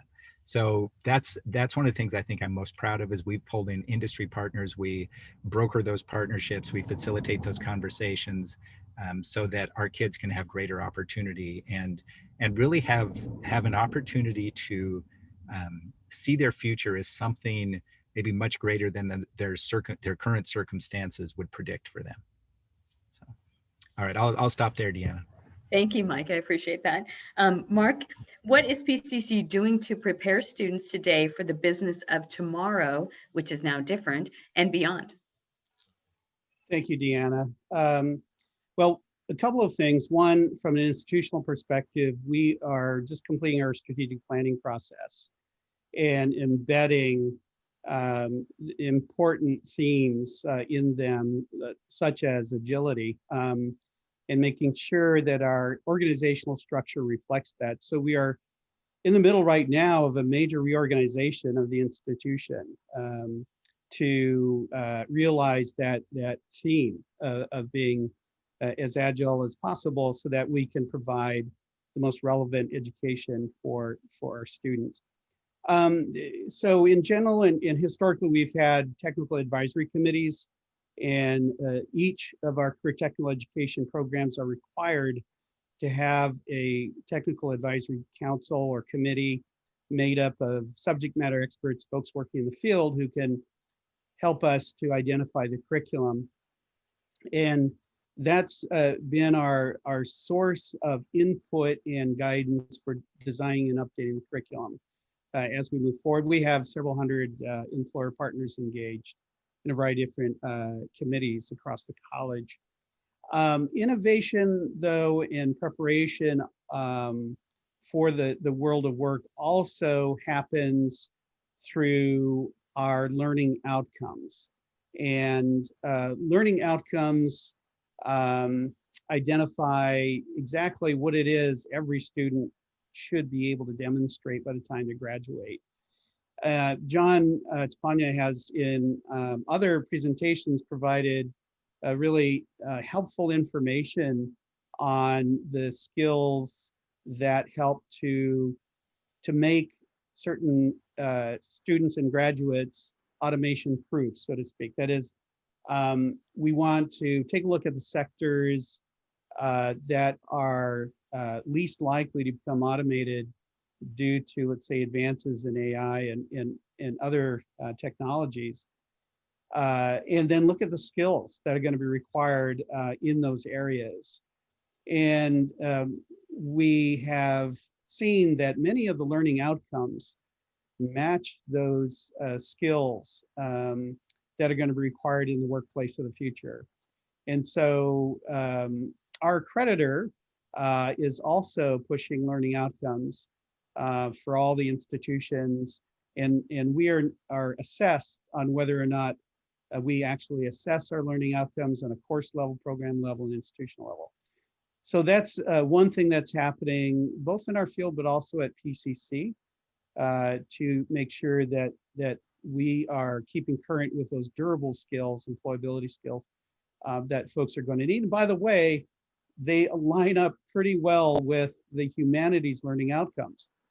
And so it's, to borrow a line from John, the market will reward humans for being better humans in an AI enhanced workscape, I think is actually good news for some of the humanities because of the critical thinking skills, communication skills, ability to work with diverse work team, skills that will be and already are strongly needed. And then making sure that we also have that sort of STEM part of the curriculum that can be applied across the board in many different areas, in addition to a foundation of literacy and numeracy. So if I could, I just wanted to talk very briefly about some of the specifics related to manufacturing. And so we are dedicating time and energy into strengthening our college-wide strategy, particularly around mechatronics or Industry 4.0. And at PCC, mechatronics does span a lot of different disciplines and facilities: bioscience, civil and mechanical engineering technology, computer-aided design and drafting, EET, electronic engineering tech, machine manufacturing technology, microelectronics tech, and the OMIC Training Center, the Oregon Manufacturing Innovation Center, which will be opening this spring, or spring of 2021. Sorry, and we have to get through this pandemic. The Willow Creek Mechatronics Lab, also at the Willow Creek Center. So we have different courses like Intro to Semiconductor Manufacturing, Mechanical Systems, Assembly, Process Equipment 1. At Willow Creek, we're working with the Washington County CARES Act funding and the Community Workforce Development Team to build a pipeline of students interested in pursuing manufacturing. And they provide awareness, exploration, and coaching.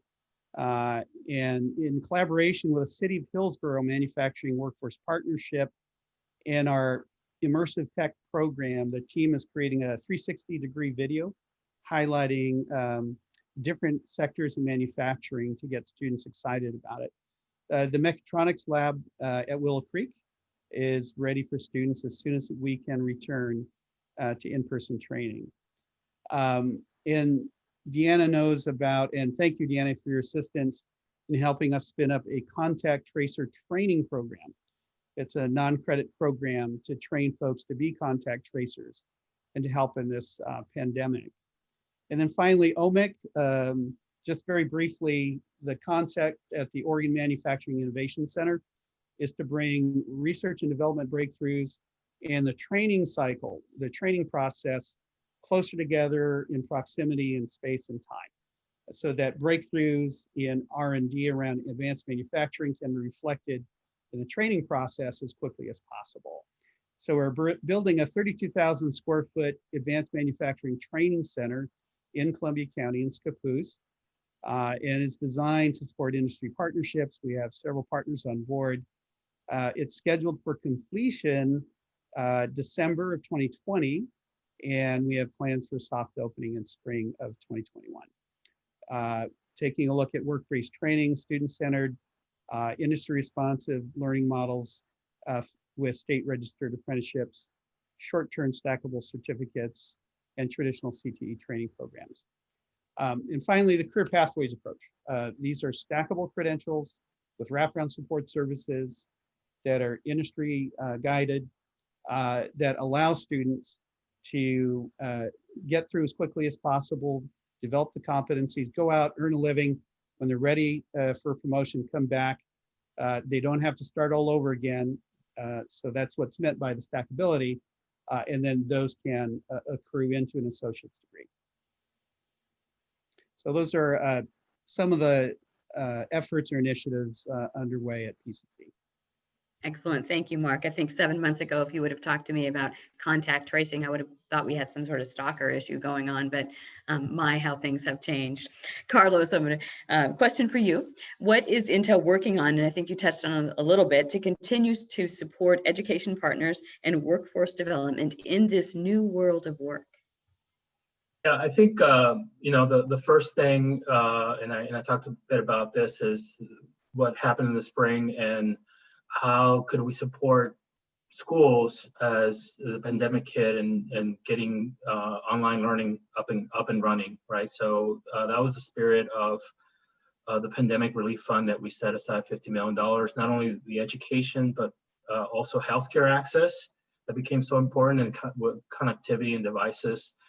And we specifically targeted Title I schools because we know from a resource perspective, right, those are the starved, resourced, and need, right, highest need. And so we partnered with a couple of other organizations.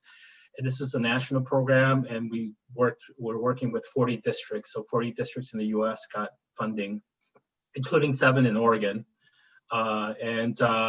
You know, what we're learning from that is really the importance of interactive content, right? So we have a project right now that we're about to close with NASA, the Space Center in Houston, around their lunar mission, and how do we make those resources available online for teachers and for students.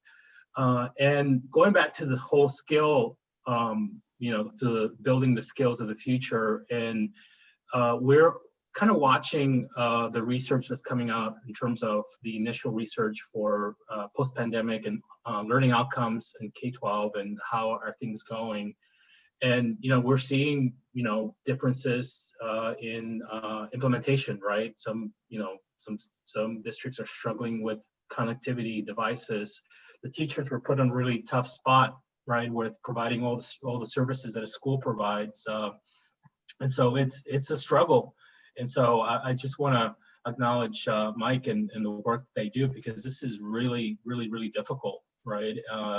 Feeding kids, healthcare. I mean, they get more than just the education, and the learning outcomes. Back to learning outcomes is the model that from a skills perspective, right? That you want to see are the things that the panelists have talked about in terms of how do you get the problem solving, the collaboration, these skills that are going to be much more, that are becoming more and more valuable, right, for our students.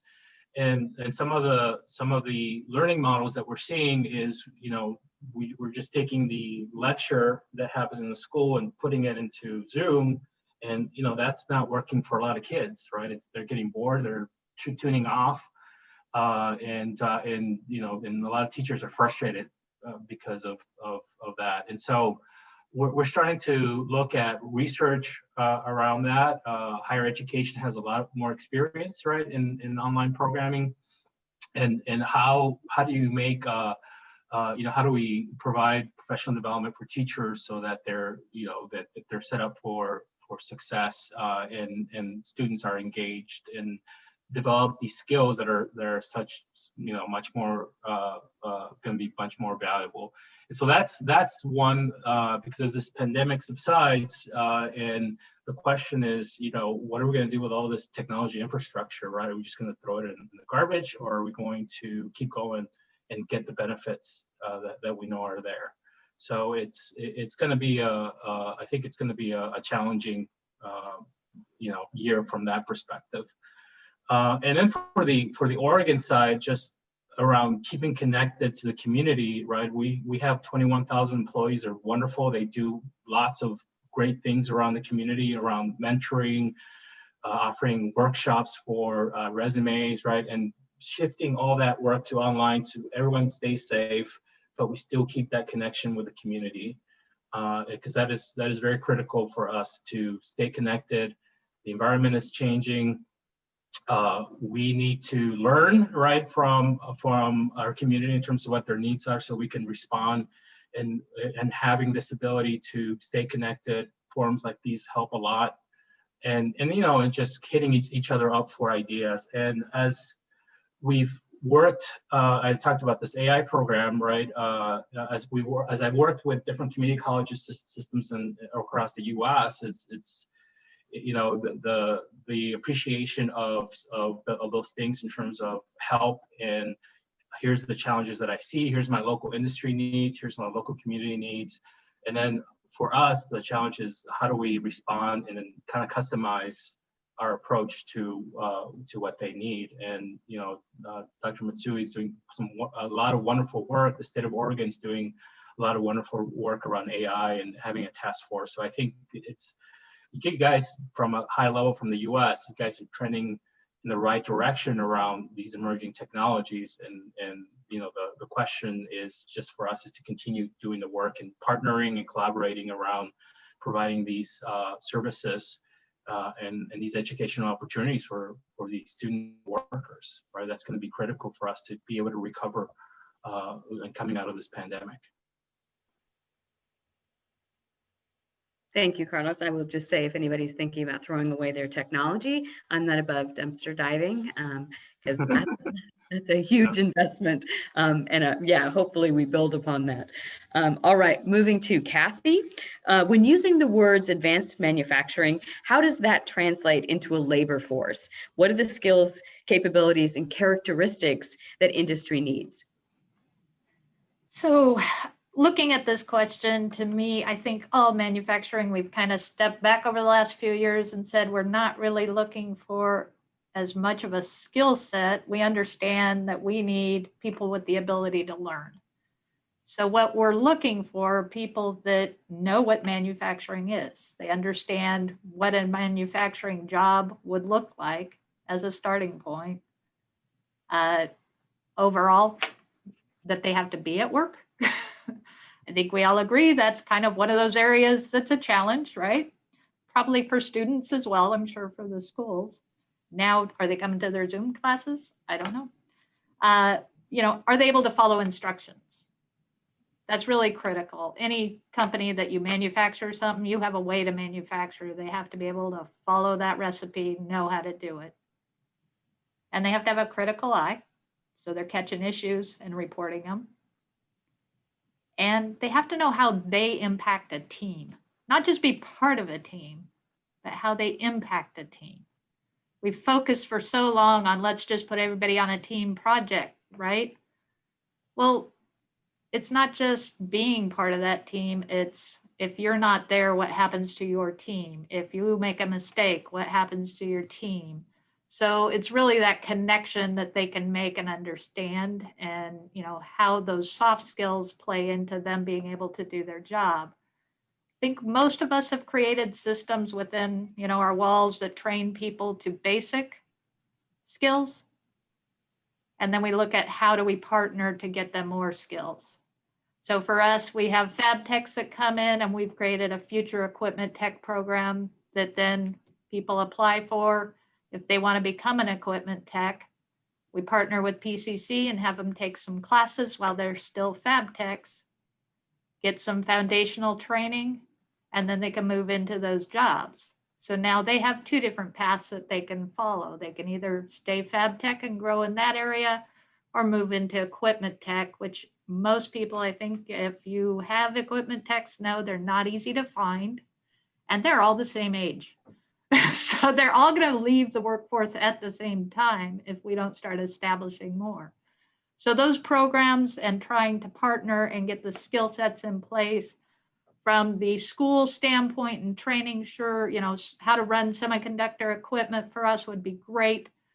But really that foundational schooling of, yes, let's make sure you know what and how you're going to impact your team and your company. Thank you. Excellent. Thank you, Kathy. I'm switching up the second question a little bit. I'm sure you all love that little hot seat here. But in talking and thinking about, we're talking about the future, and do we really know what that looks like? We have some ideas, we can kind of see trends, but do we really know in next June or July, August, what it looks like? And I know that, sort of education systems are big ships to turn. So I guess I would ask, the question to Mike and to Mark, in terms of your institutions, and you have these industry partners at the table, you've built relationships, but how quickly and how agile can you be when the trends start to really move forward and take shape? And I'm not anticipating that to really sort of become formalized or sort of solid until after we get a vaccine. It's widely distributed. We kind of see where trends are going to go. But how do you make sure that your institutions stay agile to flex with what industry is going to kind of settle into? So Mike, we'll start with you. All right, thanks. I think the partnerships that we've established will help us do that. It used to be that we would, in education, we get a lot of free advice, and sometimes that advice is directly contradictory to the advice that we received 2 minutes before from someone else. And it used to be the case that we would have a business and industry saying, here's what we need from your students. And we still have that, and we've deliberately built the partnership so that conversation can take place. The difference now is we've got business and industry saying, here's what we need from your folks, and let us help you get there. And the fact that we have built those relationships makes that entirely possible for us. So one of the most important things that I ask of our business partners is to keep us informed of the trends of what you see coming at you, and then have that conversation with us so that we can have the opportunity to be more agile. Kathy was mentioning just the whole, we used to call them soft skills, and now we refer to them as professional skills. And I think that's just such a little example of a conversation that we had with the chamber in Hillsboro. And we convened all of the Washington County superintendents, and we've all agreed on those professional skills. And that was driven by business and by industry. So that's such a little example.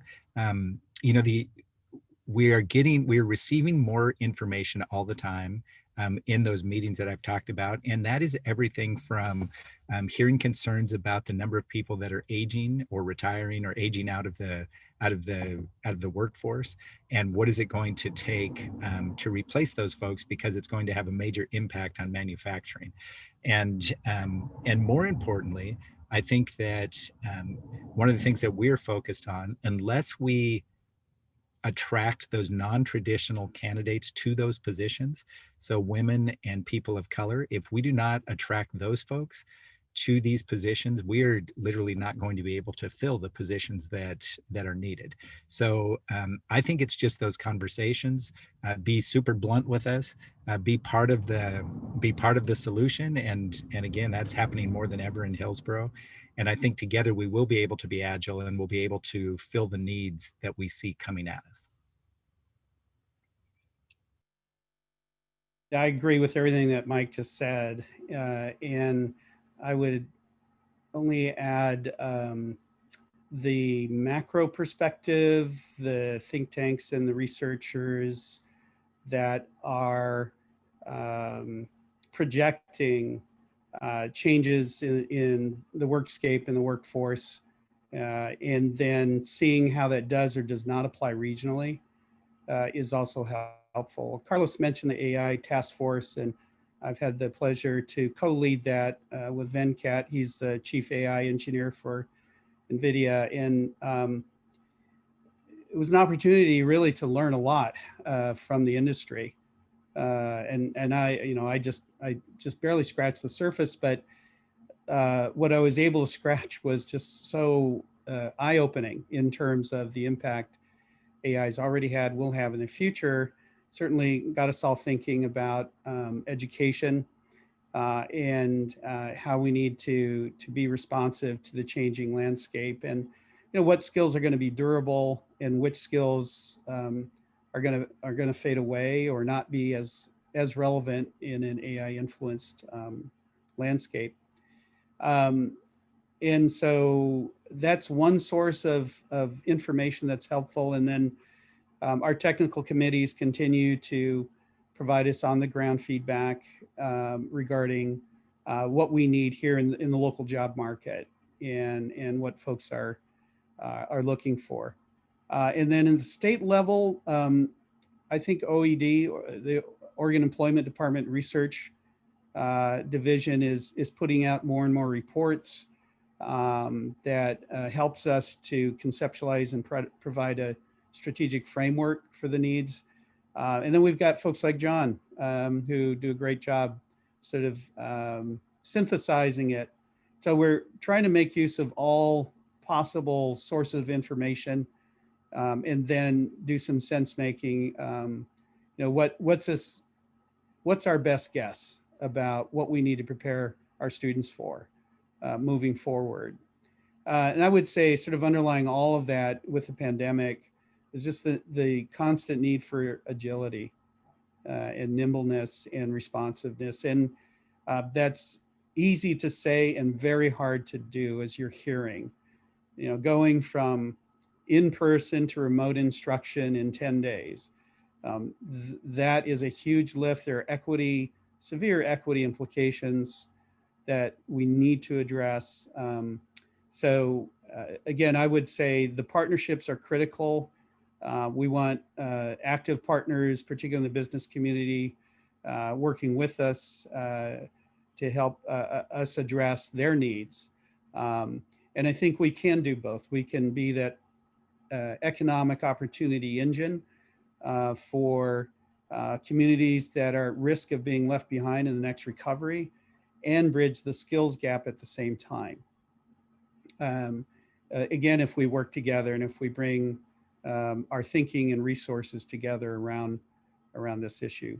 But absolutely, agility is important, and as much data that helps us see around the bend over the horizon as possible. And my mom taught me how to drive, or tried. And Mike is in his vehicle, so reminded me of this. And when I was driving, she'd say, "Mark, where are you looking?" And I'd say, right in front of me. I don't want to hit anybody. And she said, "Well, try lifting your gaze up a bit so you can see the horizon and what's in front of you." And I did that, and it worked. She was right. I hated to admit one of my parents was right, but she was. And that's had applications elsewhere as well. That we want to, as best we can, see what's right in front of us, but also as best we can see what's coming around the bend. Thank you, Mark. Mark, as an old driver's ed teacher for years, the phrase that we used to teach the kids was to aim high in steering. And I love your example, because that's exactly what it takes right now to have any shot to prepare our kids for what's coming at them. Love that. Smart mom. All right, Carlos, I would just ask, how can industry of all sizes be the best partner it can be with our education partners that really do require industry to be at the table? How can we do that in the best fashion ever? Yeah, well, I think the first thing is to stay engaged and find partners that are open, like Mike and Mark are, in terms of keeping a conversation at a high level, and be very specific, right, about your needs, because I think that is, something that's super critical.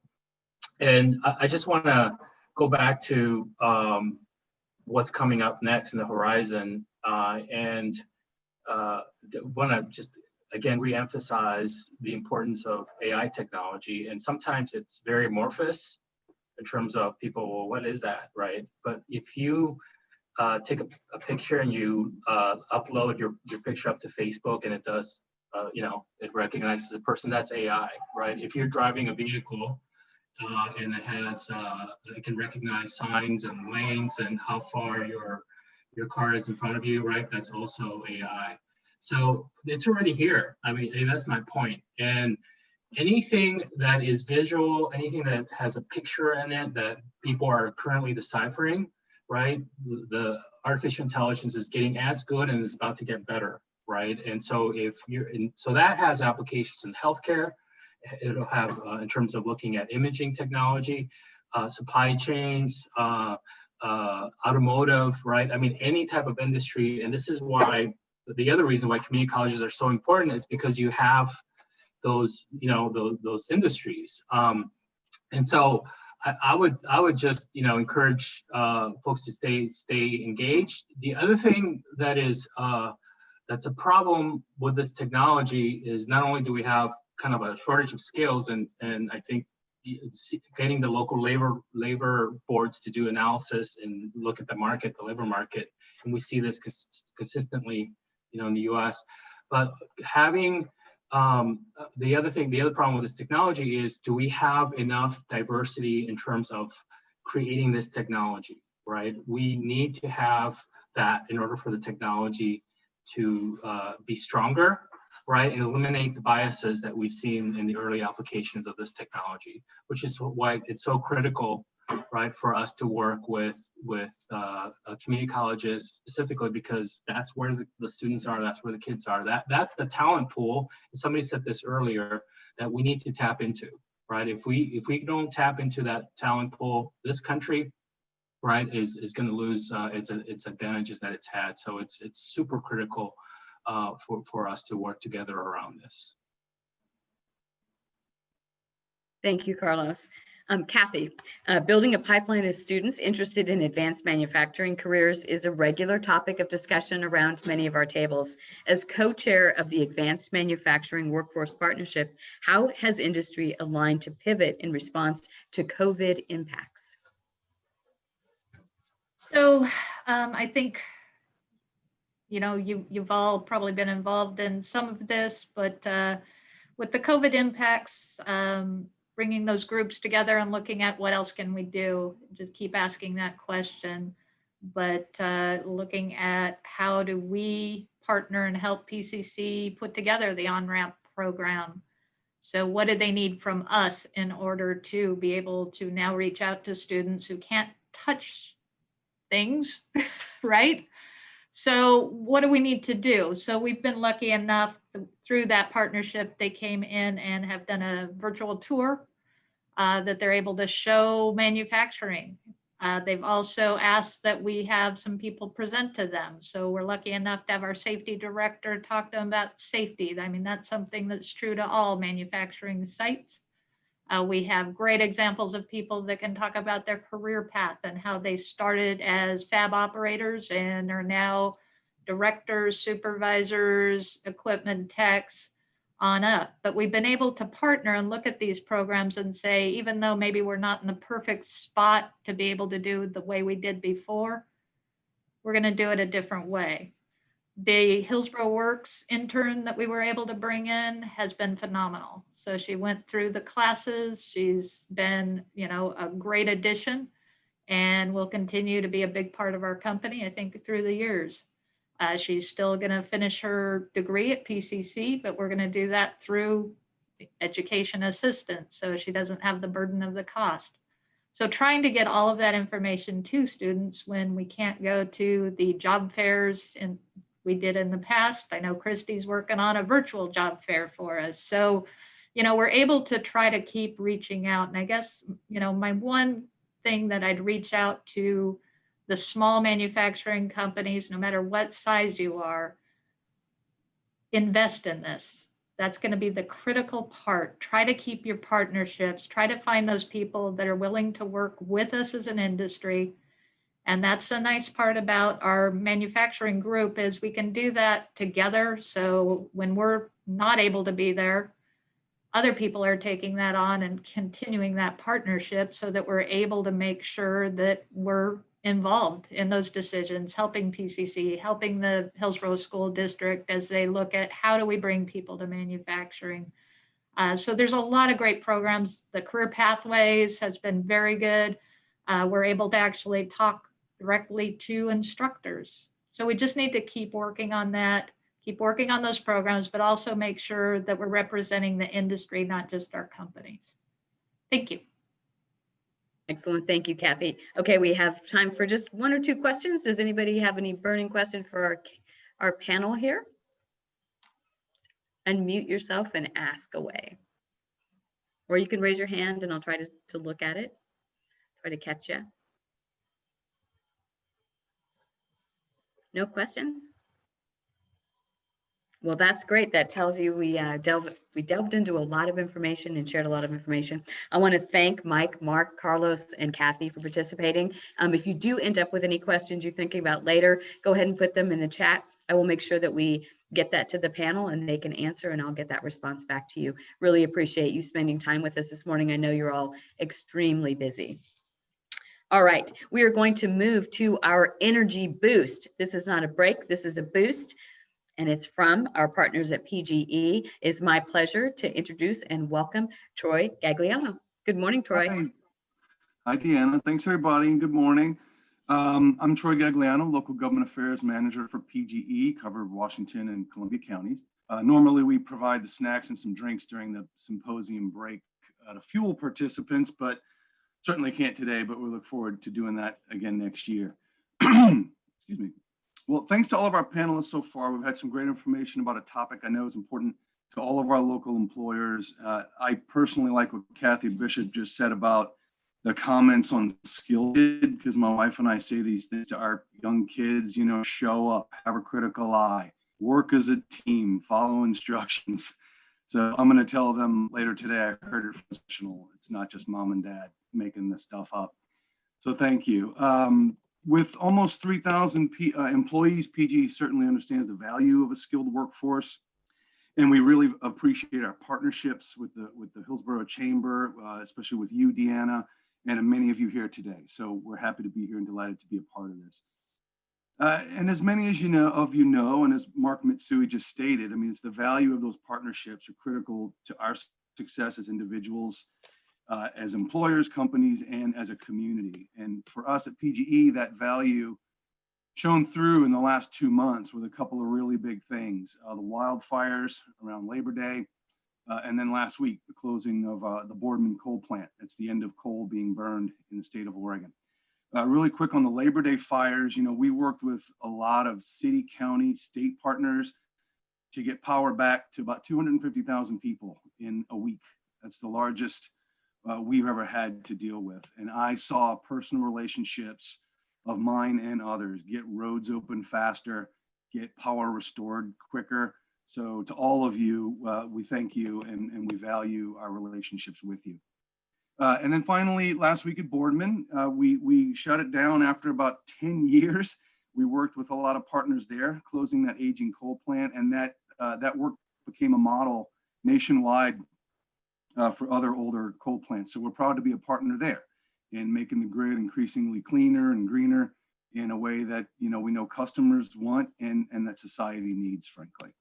So thank you, Deanna, and thanks everybody for joining. With that, I'll pass it over to Christy Wilson. Christy's with the City of Hillsboro, and she joined the city's Economic Development Department last year, 2019, as a workforce development manager to help new strategies and expand workforce development priorities for the city. Some of those priorities include building workforce programs and matching resources with the needs of businesses, education partners, and the broader Hillsboro community. So welcome, Christy, and please help me in joining her. Thanks. Hey, I did have, oh, there they are, some slides to help break up kind of the format. So yeah, my name is Christy, and I work for the Economic Development Department. And over the last kind of through some of the speakers, Mike and Mark and Kathy and others have kind of mentioned this group. So I just wanted to share a little bit about the Manufacturing Workforce Partnership. And if you go to the next slide. So this group is kind of a collective of industry and education, city, chamber partnerships. We meet once a month, and the purpose of the group is essentially to act as a steering committee to identify workforce goals and strategies, specifically for Hillsboro. And a lot of the talk that we focus on is kind of that pipeline and skills building. And again, over the last 6 months or so, there's been a lot of changes to that. But because of the strength and depth of that partnership with HSD and PCC, especially, we're able to do that really well. I think that's something that Hillsboro can be really proud of, is that we have just such a great partnership with our education partners and the chamber and all of this industry that just they're on deck to support each other. They have been, and now it's just been even more important to be able to have those partnerships to continue the great work that we've been doing. So next slide.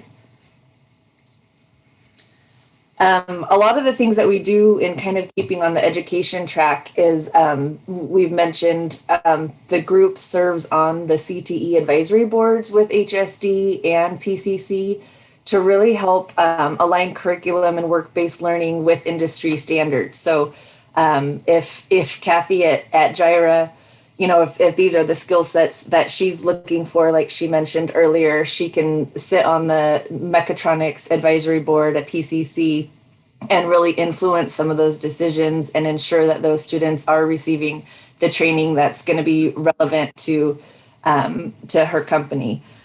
She also mentioned Hillsboro Works. That's another program that has come out of this group and in partnership with the chamber as well, where HSD graduates move into the PCC Future Connect program.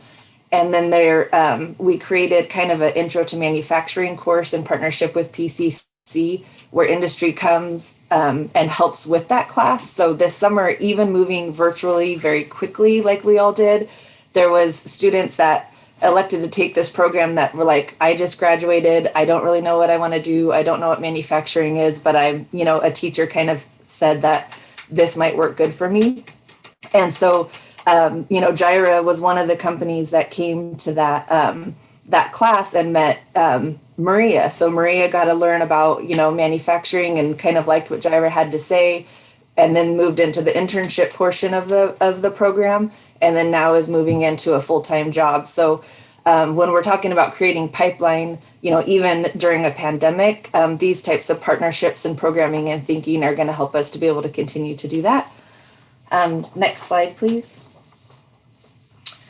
And Mark alluded to this a little bit earlier, but recently the work group kind of moved the partnership to kind of the next level and applied for this grant through Washington County's CARES Act. And so here are kind of three of the main partners that kind of got together and were like, hey, what can we do? How can we use funding to support, those impacted by COVID, and, continue again on that kind of pipeline skills training. So kind of the highlights of that is PCC has launched an on-ramp to manufacturing and healthcare. The contact tracing cohorts, they were able to hire staff to do that, to kind of help implement that. So Pam and Janine, who are on the call as well at Willow Creek, are working hard to get those programs off the ground. And again, the manufacturing portion, it's just a 2-week kind of introductory. We saw those slides earlier. These are high wage, high demand jobs. They're essential. They're there. And so there's a lot of people out there looking for new opportunities. And I think this is a great time to really kind of rebrand and market manufacturing as an awesome career. Centro de Prosperidad is also working on this project with, they have a youth focus, and they are also working with connecting people to jobs. And there's a big emphasis in all of this work to remove barriers and create very intentional efforts to support the historically underserved residents and make sure that they're getting all this information and opportunities, and whether in order to take advantage of these opportunities, whether it be like childcare assistance, rent assistance, access to technology, whatever it is to help to connect with these opportunities, Prosperidad is using those funds to help do that. And Northwest Regional ESD, we talked a bit about the essential skills, power skills, professional skills, whatever we want to call them. But Northwest Regional ESD is rolling out New World of Work as a platform that helps to do that. So with those funds, they're making sure students and teachers have access to that. They're translating all of those programs into Spanish as well. And then they're also providing software and digital resources to teachers to support those CTE programs. So like, how do you teach, anatomy virtually? There are some different online platforms that can help do that. And so those funds are helping to support that, because even while students are in high school, middle school, we still want them to have exposures to sectors like manufacturing, so that they can kind of have kind of a seamless career and college pipeline into manufacturing careers. Next slide, please.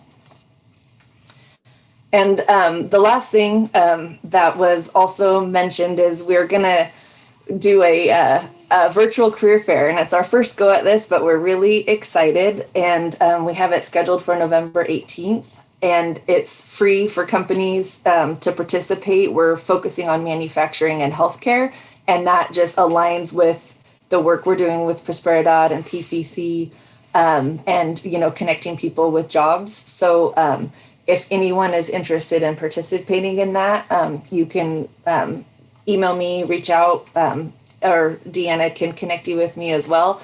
But we're really hoping this is a countywide event. So we're using all city departments, the school districts, PCC, Prosperidad, to get the word out and to try to bring participants to the table to connect with, industry, and, whether they're unemployed, underemployed, graduating and thinking that maybe I'm not going to do college first, I'm looking for a career. We're trying to capture everyone to kind of bring them to the table and help connect people with jobs during this pandemic. So Last slide. And again, there's just my contact information. If anyone is interested in learning more about any of those, I think that this workforce partnership group, it's just pretty awesome how different manufacturers are coming together to support each other. We do different things at the meetings and share best practices and, talk about like where, what opportunities are there, what problems, how can we overcome them. It's just really great dialogue. So, if you're a manufacturing company interested in being part of this group, also just let me know and you're welcome to join us. So that's all I have for today. And I'm open for questions if anyone has any. Any questions for Christy? Well, you've given us a lot of great information and a lot of great action items as well. So we can join the Advanced Manufacturing Work Group. We can sign up for the virtual job fair. A lot of things we can do. We can look at having an intern during the Hillsboro Works program. So thank you, Christy. I appreciate your energy boost you bring to this work and your enthusiasm. All right.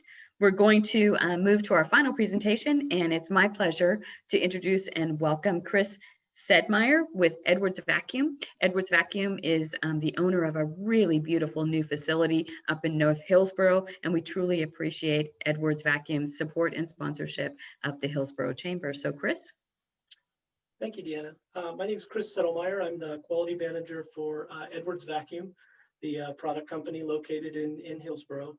It's actually a portion of the larger facility you just mentioned, Deanna, the North American Semiconductor Technical Center.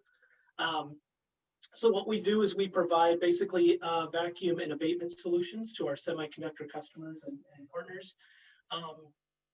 And so we're kind of key and integral to these discussions we're having in terms of manufacturing, specifically for semiconductor in the region.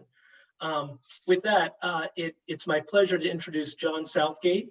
He's the Interim Economic Development Manager for Washington County. John Southgate has decades of experience in economic development and urban renewal in the Portland region, the state of Oregon, nationally, and with a strong focus on public-private partnerships and urban infill. John works with municipalities, private developers, educational institutions, and others, and has built a deep and extensive network of relationships with elected officials, funding entities, and the development community. John is currently serving as Washington County's Interim Economic Development Manager, where he leads the county's response to the COVID-19 challenge in close collaboration with economic development officials and chambers throughout the county. Please join me in welcoming John Southgate. Thank you very much, Chris. And Deanna, thank you for inviting me to participate in your event today. I wanted to speak briefly about Washington County's economic development efforts and also maybe focus on Washington County's work in partnership with a number of people, including people on this call, to address the crisis of the pandemic. Before I go on, I need to say for the record, people tell me that my navy blazer looks purple on Zoom. So for the record, this is a conservative navy blazer. That said, so Washington County, as we like to say, is the economic engine of Oregon, and yet ironically, or not, it's actually never had economic development staff until the last year. I think traditionally we've relied on our cities. We have great economic development professionals in a number of cities throughout the county. And again, a couple of them are on the phone call today, but the county itself never had economic development staff, ECDEV staff. And so about 1.5 years ago, the county began to ask itself the question, should we have an economic development staff? And if so, what would that person do? What would he or she do? So I was tapped to help in addressing those questions in conversation with people around the county, people like Deanna. And long story short, the county decided to indeed proceed with creating an economic development management position. For the record, I am interim part-time, so I'm not going to seek the full-time position. like President Johnson in 1968, I will not seek nor will I accept the nomination of Washington County to be the economic development manager. And for the record also, this coming Tuesday, the 27th, we're on schedule to put that job out on the street. So if you know anyone who might be interested, who might be qualified to serve this county in collaboration with its many partners, please let me know, or get a hold of Deanna, and she knows where to find me, I think. So I wanted to talk, again, try to be as brief as I can about that role, and then focus on CARES Act. So I wrote down 7 pillars of this role, not necessarily in this order. First of all, foremost is collaboration. And it's easy to give lip service to collaboration, but I think most of you know, especially economic development is a team sport. If I tried to go it alone, if Deanna tried to go it alone, if Carly tried to go it alone, it'd be a lot harder. But we meet in events like this. We compare notes. We disagree with each other sometimes, but we need to pull together, because a healthy economy is dependent on a number of elements: workforce, infrastructure, incentives, available land, processes that are easy to navigate. So that's the first pillar, is collaboration. I'll probably allude to that in more detail shortly.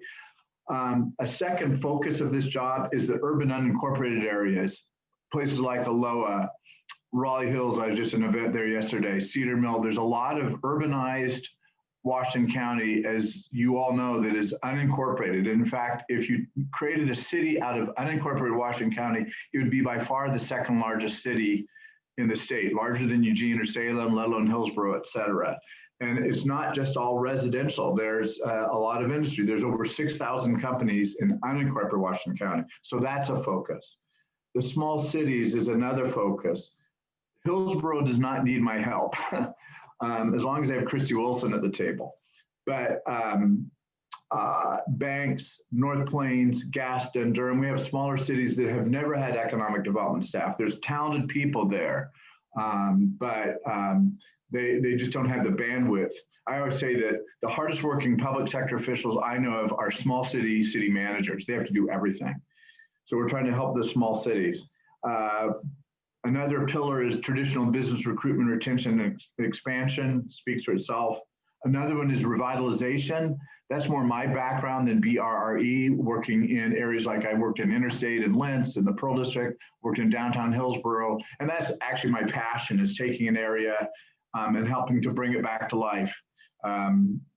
Places like Aloha, which we're trying to help. Another pillar is workforce. And I appreciate, I was able to listen to most of the workforce discussion just now, including Christy, President Mitsui, Mike Scott, et cetera.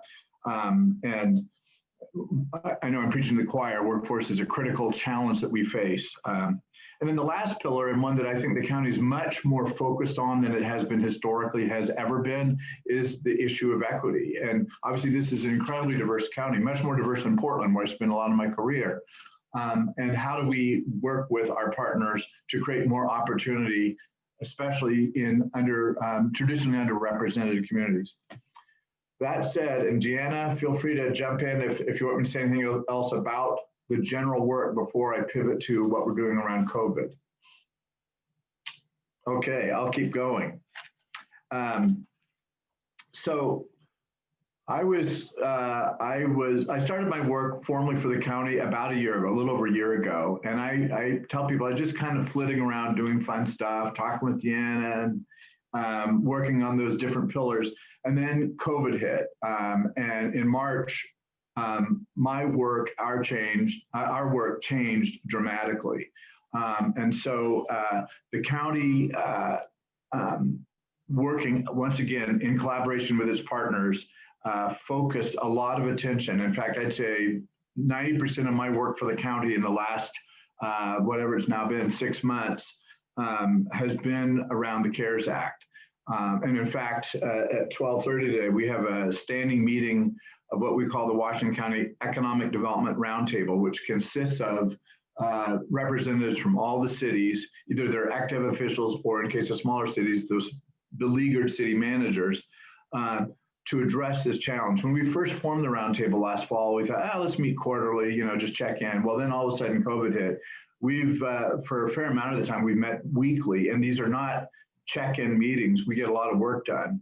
And in fact, I want to give credit to my partners in the cities, as well as to Deanna and other chambers have been very involved in crafting programs and projects to help our small business community in particular survive this challenge. And the work, as you all know, is not done. We have a ways to go. So what we did in the county, first of all, we had last March, we set up a program of small business grant and loan programs in partnership with MISO and Craft 3, a combination of grants and loans. The primary funding source for that was our general fund. It was a $1 million+ program. I want to give a shout out to Carly and Aaron, not to embarrass them, but Intel, pretty much unsolicited. There were a couple little chats, but they very generously contributed towards that fund. So I want to thank Intel for that generosity, and it was generous. I should also mention Northwest Natural contributed to that fund as well. In late March, federal government passed the CARES Act, and that dramatically changed things for us because it created a funding source. Washington County, because it has more than 500,000 people, received a direct allocation from the federal government, as did Portland, as did Multnomah County. Every other jurisdiction in the state of Oregon is less than 500,000. So we had our own allocation, which, as I talked to my colleagues around the state, that was a real blessing to have our money that we directly control. And so early on, with leadership from the board, and I want to particularly acknowledge Commissioners Treese and Willie, who both of whom have a strong commitment and background in economic development, I think most of you know, we formed a work group with the county. And then we worked closely again with our cities, with the aforementioned roundtable, to come up with programs. And so we got, depending on how you cut it, 15 to 20 million, really as much as $25 million for various aspects of business assistance. Quickly, those programs were, the big one was a $10 million fund for small business grant programs. And the majority of that, nearly 3/4 of it, went directly to the cities. We created a formula based on the economic impact of the city. So rather than the county saying, here's how we should help our small businesses, that'd be audacious. I don't know the small businesses of Tigard the way Lloyd Purdy does, or Hillsboro, or any of the cities. So we entered into IGAs, intergovernmental agreements with the cities to disperse those funds. We also created funds for childcare and nonprofit grant programs for those purposes. Working with Christy and the people at PCC and others, we created a series of workforce programs. And it was fun to hear Christy talk about it, to see that coming to life, that program. We also set up, we reimbursed the cities for grant programs that they had established before we got the CARES Act. And then the last piece is our business recovery centers. To give credit where it's due, Jonathan Taylor, our Tualatin economic development manager, brought this model from the Southeast. He's from North Carolina. Well, every year they have hurricanes. Every year they set up business recovery centers to help get businesses ready for and then deal with the aftermath of these natural disasters. Well, we have a disaster here. And so we took that idea and ran with it, working with the Hillsboro Chamber, the Beaverton Chamber, the Tualatin Chamber, and then Adelante Mujeres out in Forest Grove. We set up these 4 centers, obviously geographically dispersed. They're one-stop one-stop centers for small business assistance. So access to capital, to grant funding, PPE, technical assistance, business coaching, a wide array of services. And they've been so successful that we're asking ourselves, how do we keep these things funded after the CARES Act dollars go away? Those CARES Act dollars go away at the end of this calendar year, December 30th. That's probably our biggest challenge, because I don't think the effects of the pandemic are going away on December 31st. So more to be done. So Deanna, that's kind of a high level, all the stuff that's going on. So interrupt or ask me a question, whatever. I would just open it up. If anybody from our participants have any questions for John, feel free to unmute yourself and ask away. Well, I'm sure others are wondering, as am I, is just, the talent involved with actually matching your jacket with the wall paint. It's pretty cool. And I'm not sure that I've seen anyone with quite the ability to do that. Very chameleon of you, John. I fade into the woodwork. I do want to thank you. I mean, just a spectacular work ethic working with John, and he goes a mile, 1,000 miles a minute. And I think you didn't mention the amount, but it was $105 million that I believe went directly to Washington County and dispersed in several different work groups. You worked with Commissioner Willie and Commissioner Treese on the economic development. There's a separate work group on childcare, a separate work group on nonprofits, and I'm sure I'm missing others. But I think that was really intentional from a standpoint of trying to bring the experts to the table that had information about that. I think the child care grant really going to be important as we move forward. I think it was a $5 million grant to help stand up and help support our child care facilities. And really a lot of research and information has gone into sort of where our child care facilities are at this point. And quite frankly, we have a lot of work to do in order for them to handle the capacity and the need to bring employees that need to come back to the workplace, to do that in an efficient way where they know that they have a place and a space for their kids to go to keep them safe, and also to assist with the educational needs as well. John, anything to add to that?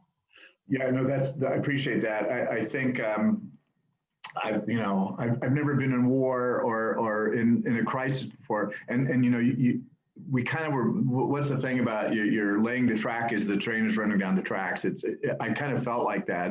And I know, Deanna, we've talked about this often, that there's crisis, there's bureaucracy. You try something, it doesn't work, so you tweak it, and so it's been incredibly creative. And I have to say that the greatest pleasure in this job is the people I get to work with. I started with collaboration as the first pillar because we are so blessed in this county and in this city, the people who are working with you all, you in the manufacturing sectors, to make this a great place to do business. So we've got a good thing. I remember, in fact, my closing shot might be, I'll quote Carly's predecessor, Jonathan Williams. When I first became ECDev director in Hillsboro, I said, I took Jonathan Williams out to lunch. I said, so Jonathan, I don't really know you or Intel very well, but tell me what I need to know. What should I do? He said, just don't mess it up. Well, I don't think he said mess, but anyway, he said, just don't something it up. And yeah, I think in Washington County, let's just keep it going. So anyway. Excellent, thank you. Any final questions for John? Also known as Johnny South Park to me, but that's just, but feel free to call him that. He's happy. That's a term of affection, not derision. Of course, but of course. All right. Well, I'm happy to thank you again, John. I appreciate it. And it's my pleasure to welcome Gabe Wells with Summit Bank, who will close out our program with us today. Gabe? Thanks, Deanna. Thank you, John. We really appreciate you joining us here today. I'm Gabe Wells with Summit Bank. Thank everyone for attending the Chamber's annual Manufacturers Symposium. Want to once again thank Intel for their support and sponsorship of today's event. And I think normally we'd all be applauding and cheering, but the age of Zoom and mutes, you don't all hear it. Thanks to John DePania, our panelists, Mike Scott, Mark Mitsui, and Carlos Contreras, and Kathy Bishop. And thanks to John again for providing interesting and valuable information. I know I learned a lot today and got a lot of things to take away from. I'm sure we all did as well. Thanks again to our supporting sponsors, Applied Materials, Edwards Vacuum, Metafab, and Summit Bank. Thank you to PGE for being our Energy Boost sponsor. And lastly and finally, thank you to everybody for attending today. And thanks to the Chamber specifically for putting this event on and gathering everyone and having a good pivot in this virtual time and strange 2020 we're all having. We all look forward to working with you in the future, and best of luck and be safe to everyone. Thank you again, Gabe, and thank you to all of you for spending your time. I know this was a long one, didn't know how it was going to go. I appreciate the engagement and the great information. Again, thank you to Intel, our presenting sponsor. You guys have been phenomenal and right by our side and our community side all through this pandemic and for decades. And we thank you so much and appreciate all that you do. I want to wish you a great rest of your week. Have a great weekend. Stay safe. See you soon.